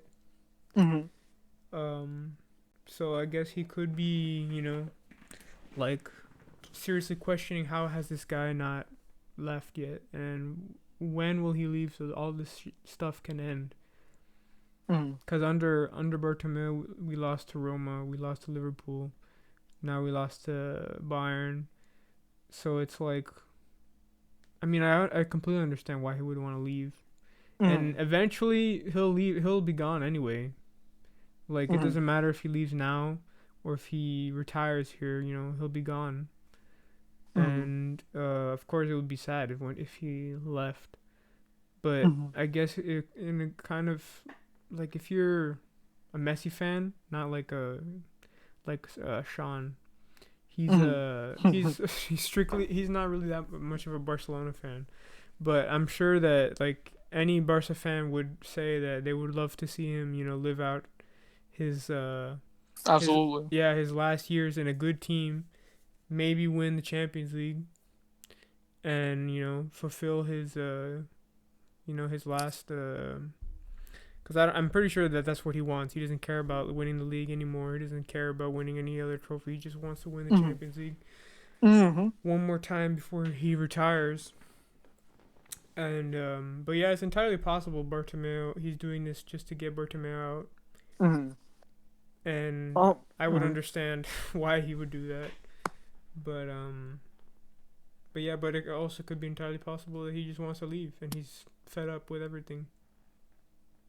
So yeah, that's pretty much what I have to say about it. Yeah, dude, and there's two different ways of looking at it. So one is the way that like Messi wants to win the Champions League, and like I heard PSG are now ruled out as well. Inter are ruled out, even though they're kind of outsiders. They were kind of outsiders anyway. I feel like for the most reports, kind of have ruled them out, and so it looks like Man City's the place he's gonna go. And one of the main motivations that people are saying, is that he wants to win the Champions League, so he's going to this big club in England managed by Pep Guardiola. They're going to get back together for, like you said, a last dance, and they're going to try and go for the Champions League, and let's see what happens. But another way of looking at it, and, was from one of our old guests, KJ, who couldn't make it today, but, like, we were speaking the other day, and he said something really interesting, which is, like, Messi doesn't know English. So, and Messi in Barcelona is already making like 1.2 million a year or a week, 1.2 million a week. Like, I don't know if that's before or after tax, but either way, it's an obscene amount. So he's actually, and I read this on Forbes the other day, that he's after Ronaldo, he's the second footballer who's closing in on that $1 billion, assets, worth mark, where he's going to become the second football billionaire in history. And I think like he has, even though like he's not winning a Champions League, and maybe that's something he wants to do for his legacy, the other way of looking at it is that he already sort of has a setup at Barcelona. He has like his assets, he has his his brand. Of course, his brand he can take with him to City, but he has a big brand there. He's making a ton of money every single week. He's living lavishly. He doesn't really have to like speak another language, because as a native Spanish speaker, like I mean, living in Spain is not really a big deal for him. But moving to England, like it might not be the same. There's a lot. He's stayed in Barcelona like for half his life, basically. And changing now, like I mean, like, is it really worth it? And another thing is, like the whole idea of the Champions League. Well, like I can understand why he does want to win the Champions League, but I can also understand the viewpoint that is it really worth it for his legacy now? Yeah. Because number one, like he already has a Champions League with Barcelona, right? He's already won it like with Barcelona twice, arguably thrice. The only thing, from what I see, this could be just my opinion, dude. The only thing that would really bolster his legacy is an international trophy. I don't really think another Champions League like with a club side is a substitute for that. Like there's no substitute for that. Like for a Copa America or a World Cup, international football is a completely different game. Like, I mean, it's a completely different arena. Like, I mean, winning things with your club, okay. But he's sort of already won everything there is to win at club level to an extent. Because, like, okay, you can win the Premier League. But in the end, it's just a different league title. It's a different club. You can win a Champions League, but ultimately it's another continental trophy with a different club. It's trophies that he's kind of already won. It's not like a Copa America or a World Cup, which is this new, especially for a World Cup, the biggest possible trophy you can win in a completely different context, which is international football. And I feel like, what do you think about that, dude? Do you really think winning a Champions League would bolster his legacy that much? Yeah, I mean, like because no, go ahead, finish. No, because because like the way I see it, the only thing that would really bolster his legacy at this point is a World Cup or a Copa America. Because like, okay, so let's say that Ronaldo never won the Nations League. Would he have sealed his legacy with his Champions Leagues? Yeah, I think he would. Especially with Portugal. Like, I mean, I don't know if they're gonna win the next Euro. I mean, they already won a Euro. I think. I don't know. It's really difficult to say, honestly. Like I think Ronaldo's legacy is. I mean, like I hate to say it, but I think it's sealed as well. To No, be but honest, at like this point. let's say he didn't win that international trophy, Mhm. and he was just with those the Prem trophy, the CLs, the Liga trophies. Mhm. Would his legacy be sealed even if he didn't have an international trophy? I don't think it would be the same. No, I don't think it would be the same, dude. Because whatever you say, and people can say there's an asterisk next to that Euro, but Mm-hmm. because he didn't play the final, but 80% of the goals Portugal scored in that Euro were either scored directly by or assisted by Ronaldo. So he had, goal contributions to 80% of the goals Portugal scored in that tournament. Why did I say so the Nations League? He won the Euros. What am I talking No, about? but even in the Nations League, he had that hat trick against Switzerland, which took them to the final, dude. So he has a major international trophy and a very minor international trophy, like as a supplement to that. Which are the only two international trophies I believe Portugal has ever won. So to go for a country that doesn't have any international pedigree in terms of trophies won, to suddenly giving them a major trophy and a minor trophy. I mean, that's huge. Like that's huge. And I remember reading this article back in 2016 when the Copa America was going on and just before the Euros would start. Before the Euros started. So this is before Portugal sealed the deal there. Like if Ronaldo were to win, and I think this was just before the Copa America final too. Actually, it was before the Copa America final as well. So at the very beginning of the Copa America, it was an article in Goal, ironically, Goal.com, and it said, "There's no ifs and buts. If Ronaldo wins this Euro and Messi fails to win this Copa America, Ronaldo would unquestionably have the better career." Like, okay, who's the better player and who has the better impact on the pitch? Who has the better ability? That's another conversation. But in terms of who has the better career, I mean, that was an opinion Usually piece. it's Ronaldo. But yeah, it's Ronaldo, and most people would agree with that. Most people would agree with that. Like who had the better career legacy. Yeah, Sean would have some argument to go against that, but yeah, I mean, like, you can't say anything. He won everything. I mean, he didn't win the World Cup, but he won something with his country. And and plus 3 in a row, plus CL with Man United, bunch of La Liga titles, Prem title, 2 Euros if he wins this one. Nations League. Yeah. I mean, like that's as close as you can get to winning a World Cup. Yeah, especially with Portugal. I mean, it's crazy. Like, and the thing is that Messi can say what's up in terms of the 3 in a rows. Because Messi is incredibly successful in the Spanish league and dominated the Spanish league when Ronaldo and he were sharing it, sharing that arena. So he can argue, he can create an argument against Ronaldo, when it comes to these these club titles, leagues, Champions League, especially if he wins a Champions League with Manchester City, he can say what's up to Ronaldo's Champions League with Manchester United in 2008. But and we'll get into what Manchester City are going to do if they sign Messi in before October 5th, which I believe I heard was the date the transfer window closes because of the whole COVID thing and the postponement. So there's a while for this to take place. So I mean, these rumors aren't going to go away. But like I feel like with this whole thing, like Messi can come with potentially another Champions League with Manchester City. He can come with a potentially a Premier League title. He can come with all these La Ligas and the 3 Champions Leagues he's won with Barcelona and say, here's my footballing heritage.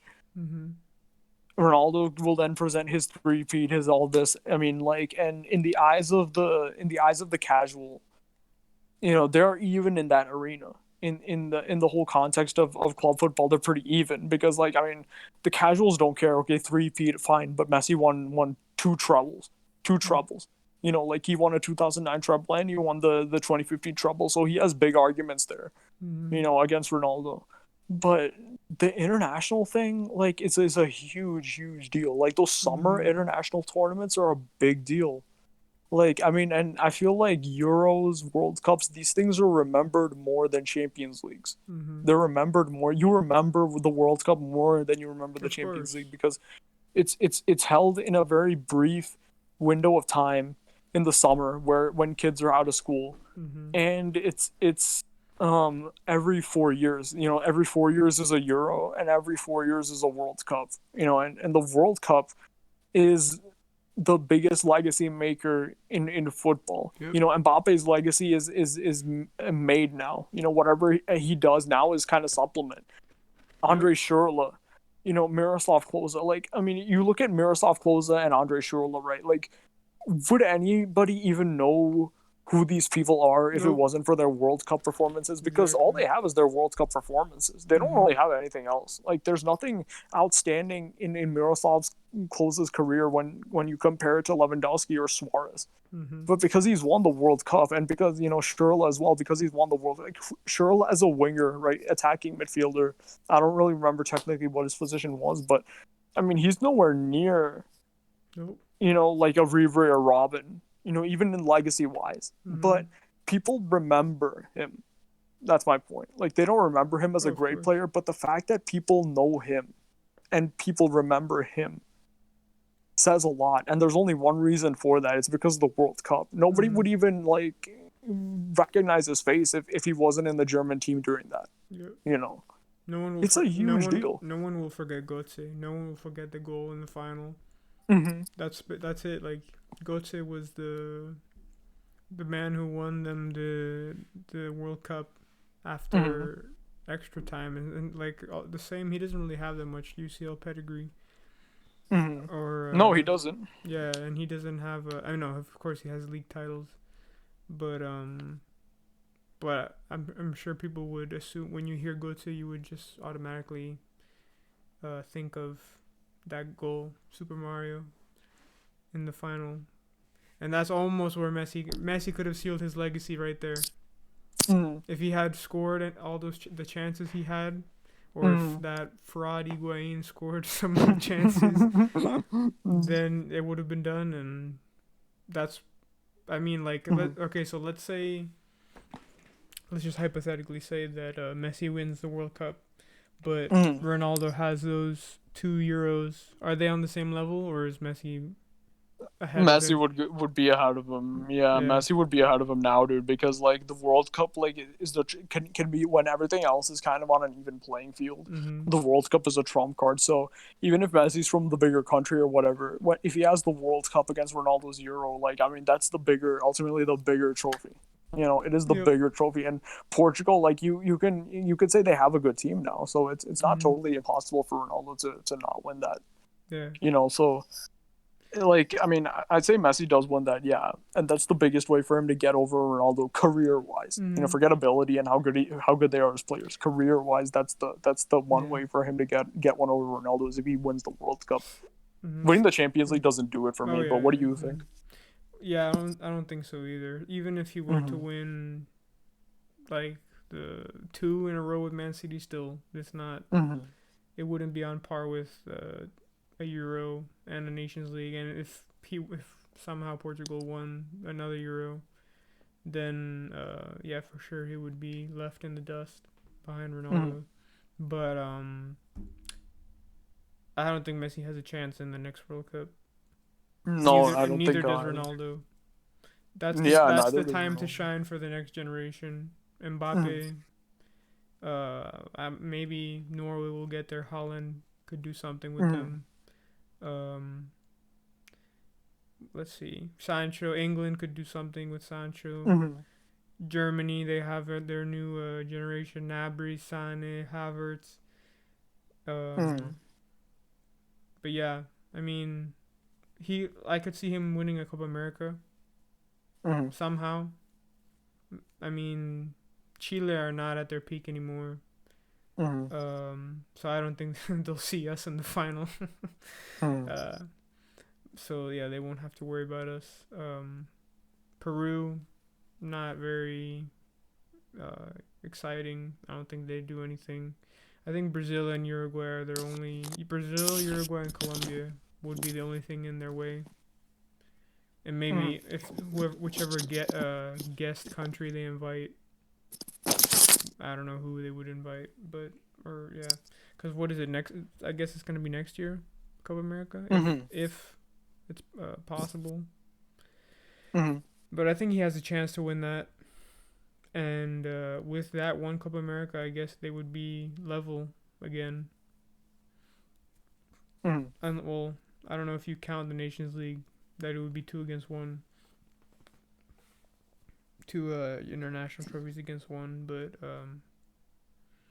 I would say that they'd be on par again, and then I guess they could finish their legacy as both of the greatest of all time, or two of the greatest of all time, because like I've heard people say, without the World Cup you can't be considered the greatest. That's why people say Maradona is ahead of Messi, why Pele is ahead of them, both of them. But yeah, so we'll see what happens.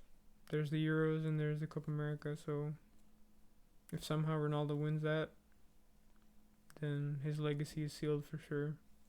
Like completely sealed. It's mostly sealed right now, but it will like lock it in permanently. And Messi, it's up to him, I guess. The team is kind of still bad. I mean, they've got Lautaro, they've got Papu Gomez if they call him up. They've got Messi, of course. They have I'm trying to think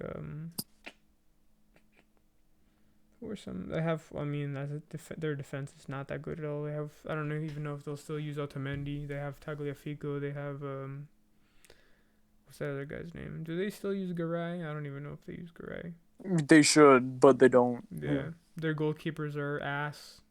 Don't even. I don't know why they never called up what's his name? Geronimo Rulli. I feel like he would have been a good. I don't know why they call Caballero and that other Armani. I don't even know who their right back is. They should use some of the younger. They should find a young, like if there's no young fullbacks, or young anything from Europe, like like they should find players of the missing positions. They should look to the youth of Argentina.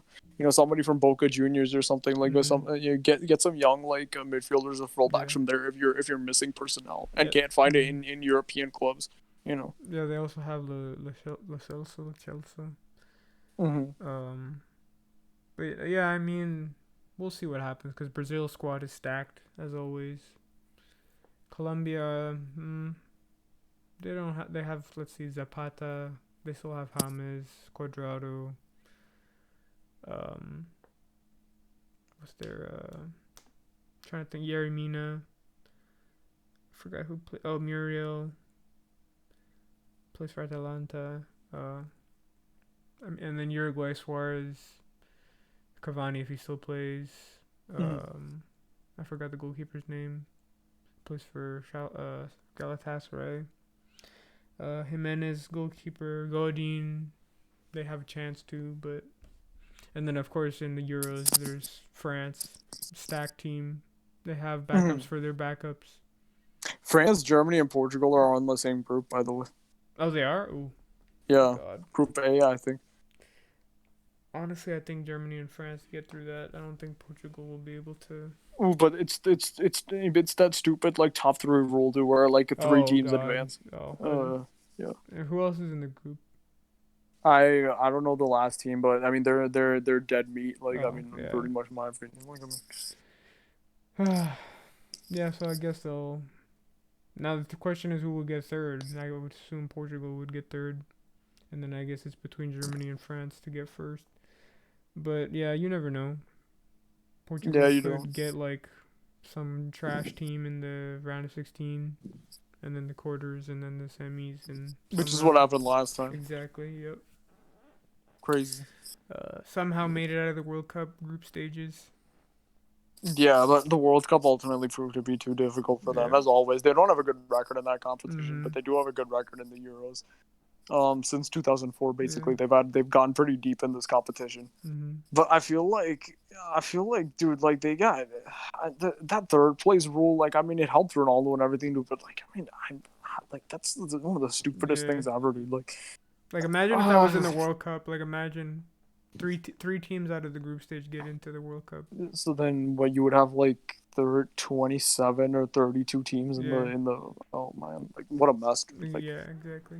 but FIFA is like the kind of corrupt institution that would allow for this kind of Yep. nonsense. You know, they're expanding the Mm. the playing field to include more and more teams, like 'Cause and is it- all these weak Is countries it, getting yeah. in. Is it this one or the next one that's gonna be 48? I mean, it's ridiculous. I believe it's the one after. But That's the one in this the time, U.S., isn't it? Yep, it's the one that's gonna be Mhm. U.S., Mexico, Canada. oh man, dude. I mean, oh man. But that's gonna be too many teams. I mean, dude, like imagine the bloodbath. I mean, like if Germany's meeting like Pakistan or India or something like that, dude. Like I mean, oh man. Germany, North Korea. I mean, I think we saw Portugal, North Korea already in the 2010 World Cup, which ended like 7-0 or something. But I mean, we could see double-digit games, dude. Like, I mean, we actually could start seeing double-digit games regularly in the True. World Cup. Like, I mean, Yeah. after a certain period, like, I mean, Yeah, like honestly, France, Thailand. Or yeah. some dumb shit like that. Yeah. Who knows? I mean, it's man? gonna be out of control, dude. Like, Yeah, and it'll probably continue from that point on to be 48. and then 64 teams. 64 Oh man. teams. That's already like you'll have fucking like countries that you've never even heard of that would be in the World Cup. Like, I'm trying Tahiti, to think. like Fiji, Fiji would be in the World Cup. Papua New Guinea Faroe Islands. Papua New Guinea would be in the World Cup.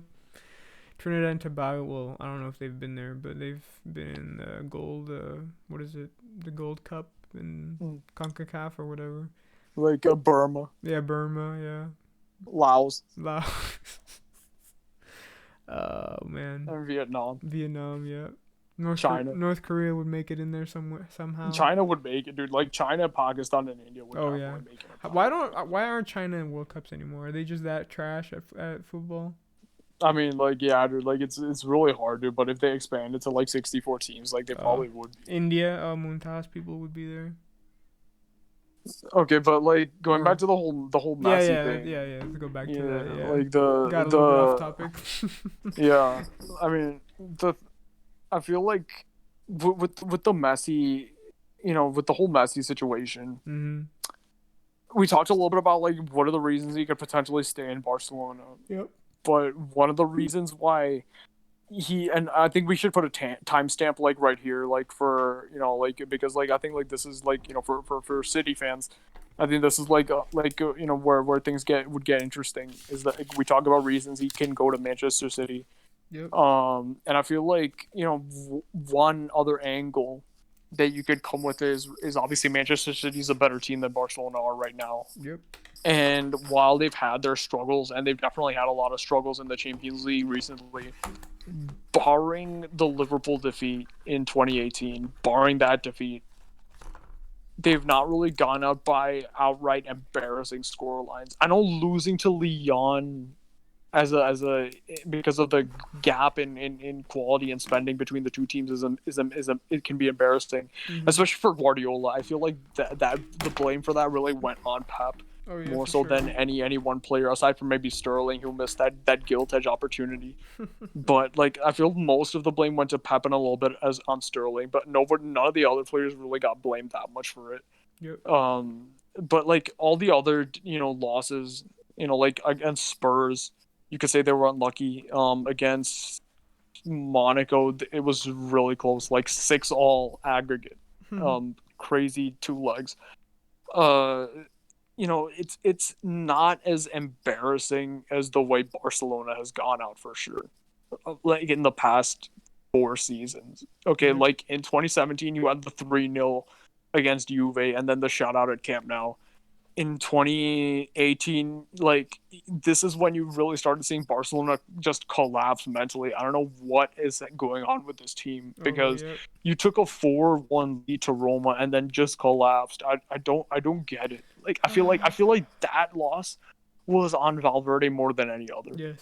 The Roma one. So what do you think of the Roma one, dude? Because like that was like what the hell happened there? That Like was I mean, definitely Valverde's fault for sure. Lineup was bad. Went with Semedo and Roberto on the right. Brought on did he even bring on Dembele? Oh yeah, he did, but it was at like the 89th minute or something like that, expecting him to do something. Yeah, crazy. Tactics were terrible. Too negative. Yeah, way too negative. Like you, come on, you like what was the score? 4-1. You said. Yeah. Yeah, you're 4-1 up. Do something, you know, like don't be like Atletico and just sit there and like what happened with Leipzig. Don't just sit there and not do anything, or do what Bayern does and keep attacking even though you're winning like 5. If you're winning 8-2, keep going, go for 10, go for 12. Just, you know, like why be so exactly. you know, like pragmatic and just sit there and not do anything. Let fucking Manolas score against you to win. Like, who is Manolas? I didn't even know who Manolas was before that game. Now everyone talks, you know, the Greek god. Yeah, the Greek god in Rome, yeah. Dzeko, oh my goodness. And you know what was really sad at that time? I didn't even get to watch that on TV. I had to watch it on, like, Facebook Live because they weren't showing it on TV. I was at home. I was not at home. I was at work. I mean, I didn't even see that, like, game. I mean, like I was at home and I was looking desperately for it on TV and it wasn't there, so I had to find where they were showing it, and they were showing it on Facebook Live. I think Liverpool was actually like more shocking than Roma for some reason 100%. For me because this time actually the tactics by Valverde against Liverpool actually were better than they were against Roma. Players. That game was more on the players. I do feel it was more on the players, and I feel like at this point it's psychological. At this point it's psychological, and the 8-2 confirmed it. But like at this point, I really feel like it was psychological because Barcelona, especially in the first half, tried to attack a little bit, and they tried to score goals, and they actually got a lot of good chances, dude. They got a lot of good chances. If Messi had scored that, and Matt that one chance when Matt tackled him, God. I think we would have been in the final, and we would have won regardless of who was in the final. Yeah, I would as well, dude. But Alba should have taken that, dude. Yep. Like, I mean, and that's the thing insane. That pisses me off. Why pass to Messi? Just shoot. When you have a clear chance, why do you need to look for Messi and pass it to him? Like that, like you just said, Alba. Like, shoot. Why do you have to like look for Messi and pass to him? I mean, of course, there's times where you have to, like, you should. It's like 100% fact that you should pass to Messi and let him, you know, if he's open. But like, if he makes a chance for you, like, you know, take it. Suarez missing his chances, Coutinho missing his chances, and but yeah, you know, that was definitely more on the players for sure. And like you know, and lastly, of course, you know, like, and I think a big reason for that, and the reason why it was so embarrassing, dude, is because like Liverpool were missing so many of their players, especially in the second half. Yep. Like, because in the second half, Robertson went off.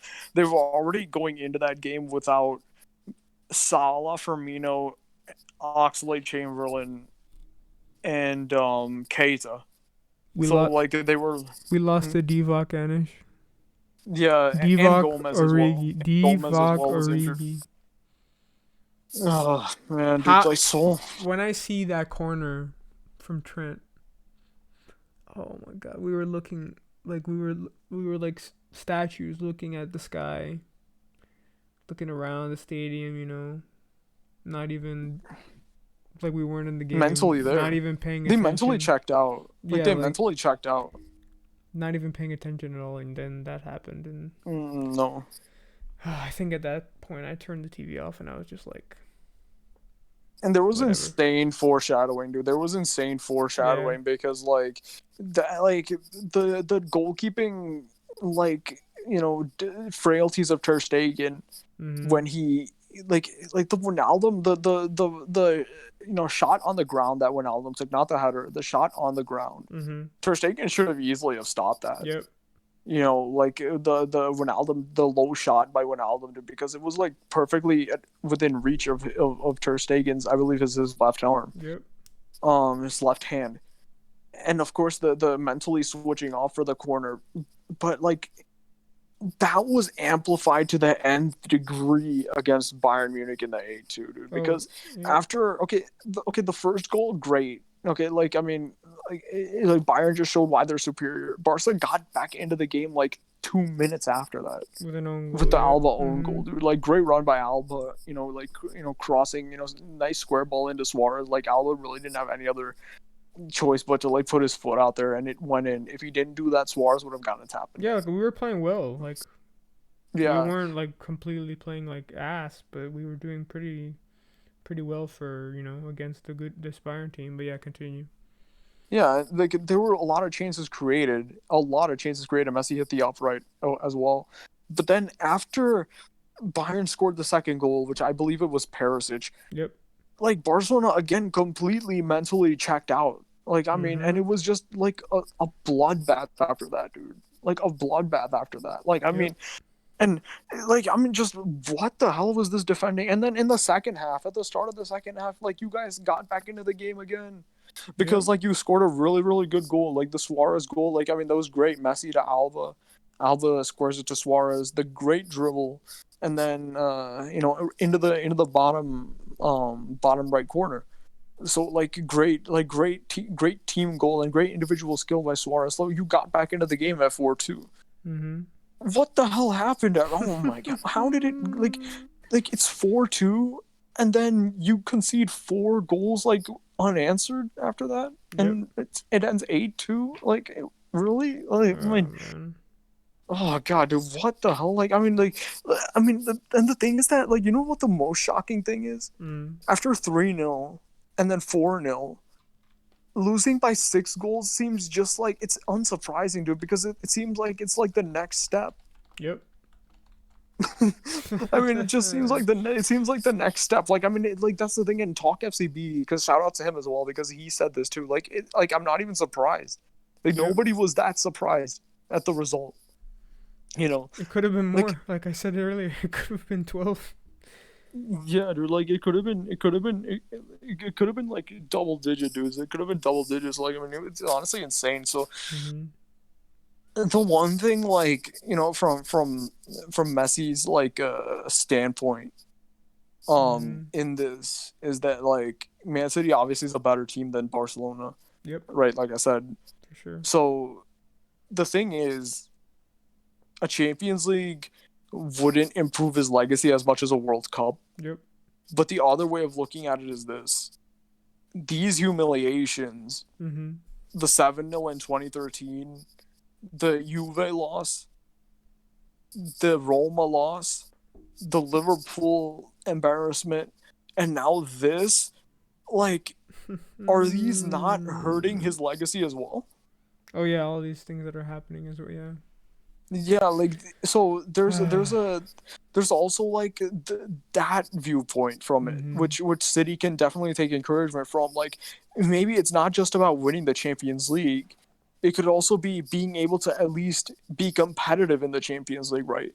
Because Man City, like I said, Man City didn't go out anywhere near this embarrassingly. Yep. Anywhere near this embarrassingly. Even losing to Lyon 3-1 is not as embarrassing as 8-2. Oh yeah, of course. It's nowhere even near to the level of embarrassment of an 8-2 or a 7-1, like Brazil-Germany 7-1. This is like a ridiculous like embarrassment. Like I mean, like an embarrassment for the ages. And you have to say like these are hurting his legacy. And let's be honest here, dude. Messi was not good in that game 8-2. He was not good in that 8-2 game. He was average in the first leg against Roma, and he was like probably like one of the 2 or 3 worst players on the pitch in the second leg. Like I mean, he was like invisible. Like he completely disappeared. Like he was a ghost in that game. Like, I mean, like, so this is not helping his legacy either, dude. So him going to a better team where he's getting more of the ball and he has a specified role in the team and he's, presumably playing closer to goal and able to score more, instead of having to create and do all these things, like having the whole like apparatus built around him. He has a more specified role where like maybe he's the goal scorer. Like I feel like that, especially at this age, helps him more. At the very least, when you're in a team like City, dude, I don't think City will get embarrassed that badly. Like they're not going to get embarrassed like 8-2. I mean, like they're not going to concede 8 goals. Especially this now is with their defense, insane. They fixed their defense. Well, not completely, but they've upgraded their defense. They have upgraded their defense, and I still think it's an average defense. But I feel like City is like at least their midfield and attack is really really good, especially if you throw Messi into the mix, right? Messi sees in Guardiola, and Guardiola reciprocates the same sentiment that like maybe in each other we find a way to do something in the Champions League because because without one another, it's few and far between. Messi, of course, had the treble in 2015. But other than that, I mean, what, dude? Every other year has been an embarrassment. I mean, like 2014, knocked out in the quarters. 2013, humiliated by Bayern. That was the season immediately after Pep left. 2016, again, Atletico quarterfinals. Like 2018 again quarterfinals, 2019 Liverpool, like now Bayern Munich. So like, I mean, like, okay, yeah, you won one Champions League with the most potent front three ever assembled, but other than that, it's just been like average to rubbish. I mean, like performances by Barcelona really in the Champions League. Average to mediocre performances. In City, you have a project where you're surrounded by younger players. Players potentially who are more, like driven to win this competition, especially the way they went out. I think City, there might be a sense in the dressing room of like, the thing is like we aren't, we're kind of disheartened after the Lyon. But throwing Messi into the team now, I feel would like be like a second wind. It would rejuvenate the rest of the players and be like, yes, we have this talisman now. We have this superstar now who can make the difference in these big games and now can take us over the line, like in a game like against Monaco or against a Lyon or against a Spurs. Like we probably would have won all those games. And been in the semis, and who knows after that. So that's from what a City standpoint, like this is really about, and I think City, like, I mean, City, I mean, okay, look, like now we get into the whole Premier League thing, and I know Chelsea's gone wild and completely nuts in this transfer window. Like, so Sanmia, and like if you're there, because I just saw you just joined, and Pablo, like, what do you think of Chelsea and what they're doing? Just briefly. Let's see. The attack looks good. I think Ziyech is probably the only one out of those that will show his talent. Havertz, I think he's good also. Not 100% proven yet, but he does. It's kind of conflicting how they bought 2 players that play in the same position. Yeah, exactly. I mean, because it is like, isn't it Werner and Havertz that are basically kind of the same, I guess, if that's what I'm No, I think it's Havertz and Ziyech. Yeah, that's what actually, who are both like, number 10s, and I guess Ziyech will have to play on the wing, so I don't think they're gonna get the best out of Ziyech. Exactly, yeah. The very best out of Ziyech, yeah. Yeah, and they still have to fix the defense. They got Chilwell. Thiago Silva. Yeah, that could be a big signing. Yes, they got Thiago Silva. That'll be a big help. They still need. They got Chilwell. He's like, I mean, not the best, but I guess it's an upgrade on using Azpilicueta there. They got a new young French defender actually, like today. What's his Malang name? Sarr. Yeah. Sarr, yeah. He looks, he's pretty good too. He just played for Nice. He's really really young. He's just 21. So yeah, Thiago Silva, Zuma, Rudiger, Christensen, Sarr. Center back. So they have a lot of center backs now. Most of them aren't that good. But what about right back though? I think they just have Azpilicueta. No. Reece James I Reece. think is Oh, decent James. as well. Yeah, Yeah. I think he's decent. Yeah, Reece James. Yeah, he can grow into that. They've still Mhm. got Conte. Jorginho's still there. Kovacic, Yeah. capable, like box-to-box Mhm. midfielder, I think decent. they'll start the same team next year anyway. It'll be 4-2-3-1. Mhm. Werner, who isn't really a number 9, but he'll play him there. Mhm. Havertz, Ziyech, Pulisic. If Kante's Mhm. fit, he'll play with Jorginho or Kovacic. And then left Mhm. back, it'll always be Chilwell, I would think. Yep. I think Sarr will probably start most games, Yeah, actually. Star and Thiago And Silva. Thiago Silva for sure. And James or Aspilicueta. And then the thing that they need to buy is a goalkeeper. They need a goalkeeper. And if I was Chelsea, I wouldn't really go. I mean, of course, if you could get Oblak, oh well, hats off to you. What a massive upgrade over Kepa. But I think you just need a good goalie that can actually stop shots. Mhm. And I always look at Onana for them. I feel like he would be pretty good. Just to Yeah. have a good goalkeeper who's good with the ball at his feet. Can If they actually want to build save. out of the back, yeah. But he's I mean in general he's a good goalkeeper. Other than him, they won't get Ter Stegen unless Ter Stegen is mad too, like Messi. But I'm trying to think who else. I mean, that's all they really need. I think they need a goalkeeper, and maybe not. No, I don't think they need another defender. I think they're looking pretty good. I don't think they have any, as some people we know say that they could win the treble. Oh God, That's no, not happening. no, because They're not winning the league. That's for sure. Mm-mm. They could maybe get third. I would say Third. I'm gonna predict Yeah. Man City win this league this season. Liverpool second. Yeah, I really do. Chelsea Yeah. third or fourth. Arsenal are in the mud. I don't think they'll make it that far up. Man United will do well. Or they'll do better. Yeah, maybe better, or maybe the same more because Ole. I mean, I don't know what I don't know with him.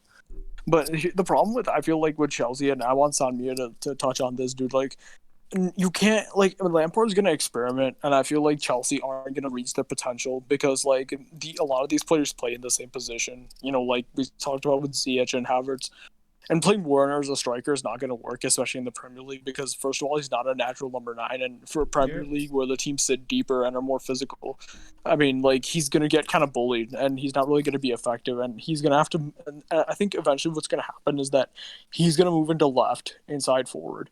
Mm-hmm. Tammy or Giroud will have to I don't know what's the future is of Giroud, but maybe Tammy then will have to move into center forward.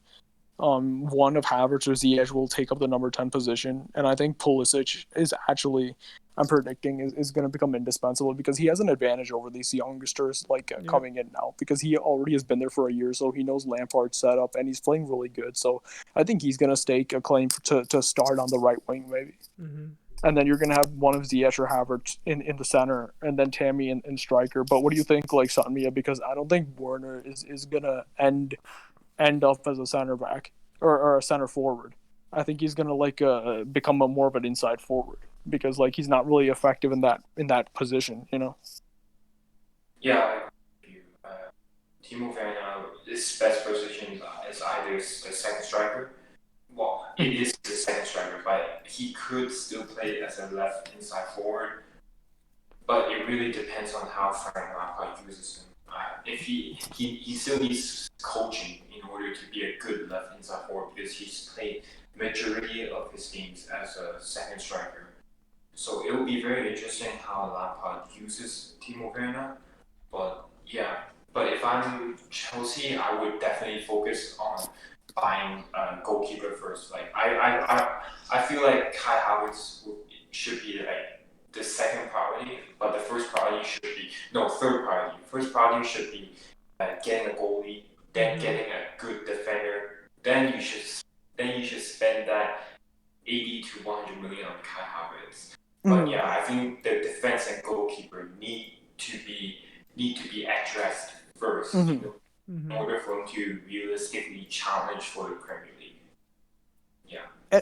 And one thing we talked about is that it's really difficult to be a defender in an attacking team, which is one of the big reasons that Bayern are so good, is because their defenders are so good on the ball, but like when you're like so like there has to be a lot of coaching for Sarr.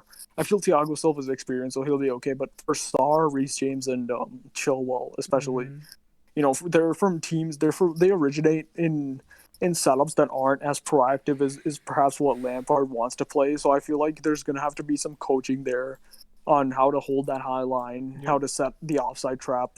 All those very key aspects of attacking football that like that help teams to keep and maintain pressure on the opposition. That sort of thing. And I feel like that's gonna take time, and ultimately, City had a good transfer window too, because City got Ake, and they got Ferran Torres. Yeah. And they might get Koulibaly. They might get Koulibaly as well. That'd be an insane transfer That's window. what they if they need. Laporte and Koulibaly. That's a good defensive. If they secure Messi and Koulibaly, that's an insane transfer window. Also, I wanted to ask you this question, or two questions. Okay, so let's say Messi goes to Man City. Does he become the captain? Or does Fernandinho stay the captain? Yeah, it should be Fernandinho. Or if they get Koulibaly, it should be Koulibaly. It should be Koulibaly if they get Koulibaly. Should be the captain, because like Messi's not a good captain. Yeah. And Pep should realize that. And Pep, who I believe will be dominant over Messi, which is something rare you see. Yeah. And the second question would be, who's gonna get the 10 shirt if Messi leaves? I forgot to ask you this when we were talking about Messi. Barcelona? Yeah, who's gonna get the number 10? Coutinho. You think so? Yeah. You think he'll be able to carry that number on his shoulders? Yeah, I think Coutinho will get the 10, and potentially Griezmann might get the 9, because it looks like Suarez might leave as well. So maybe you'll see Griezmann get the 9, even though he's not really a center forward. He's going to be played as a center forward, but he's not a true striker. People were talking about Dembele getting the 10. Yeah. But yeah, so I just wanted to ask that because I forgot to ask earlier. But yeah, continue with the Premier League discussion. Yeah, dude. So I say City can win if they get Messi and especially Koulibaly. I'd say they win by somewhat of a margin, depending on how the other teams play. I think the wild card in this bunch, because Chelsea is going to improve a lot, because like that's just what buying better players does for you.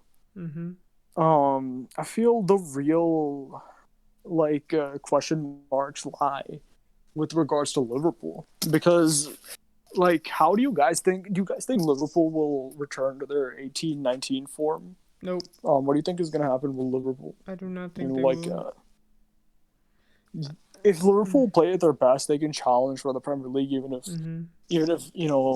Messi goes to City and City end up winning. Like, perhaps Liverpool can give a title fight and can sneak 2 in a row. But it'll be difficult.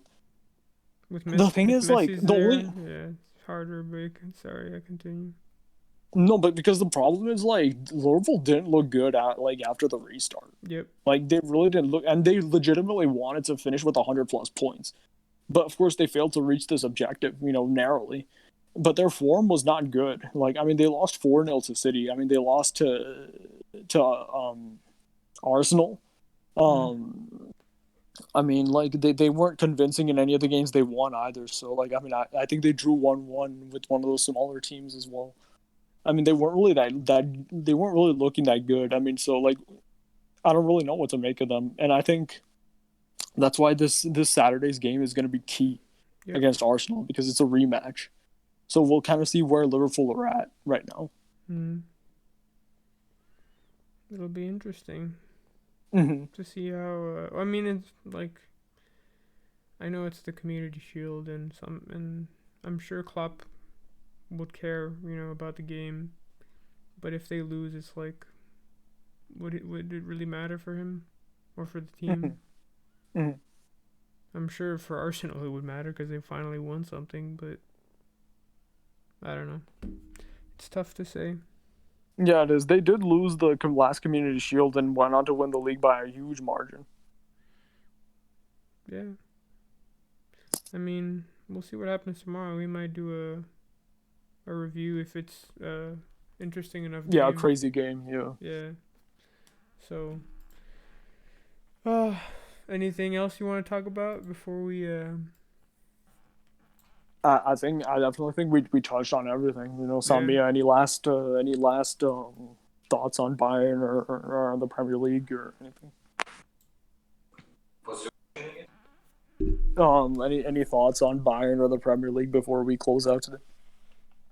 Just it'll be interesting on how Bayern Munich will replace Thiago because it seems pretty likely to leave. So that's a good question. hopefully, if he does leave, hopefully Kimmich will step up as the deep.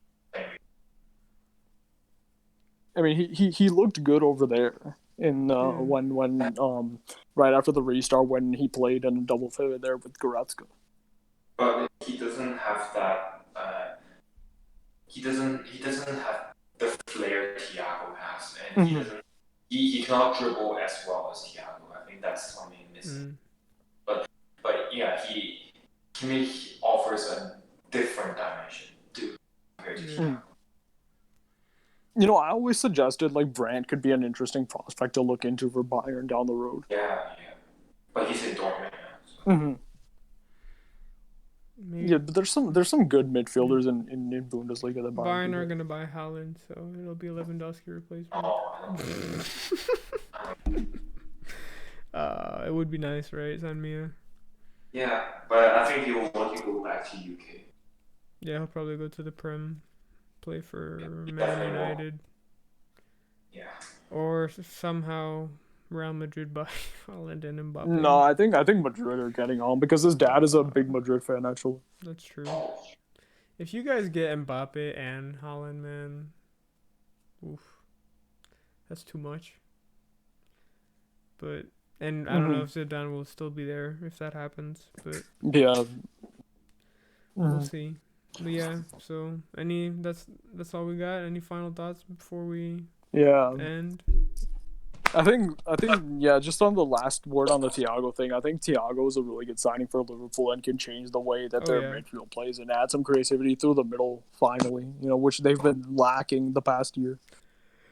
For sure. Yeah, so definitely. So that's it for today, guys. This has been a long video, so we'll make sure to put those timestamps in the description so you don't have to, watch. I mean, if you want, we'll go ahead watch through the whole video. I'm sure there's some of you that like to do that, and I applaud you and I thank you for that. But yeah, so we'll put the timestamps in the description. For the each time we talk about a different topic, and yeah, so that's been it. That's it for today, guys. We'll see you next week, or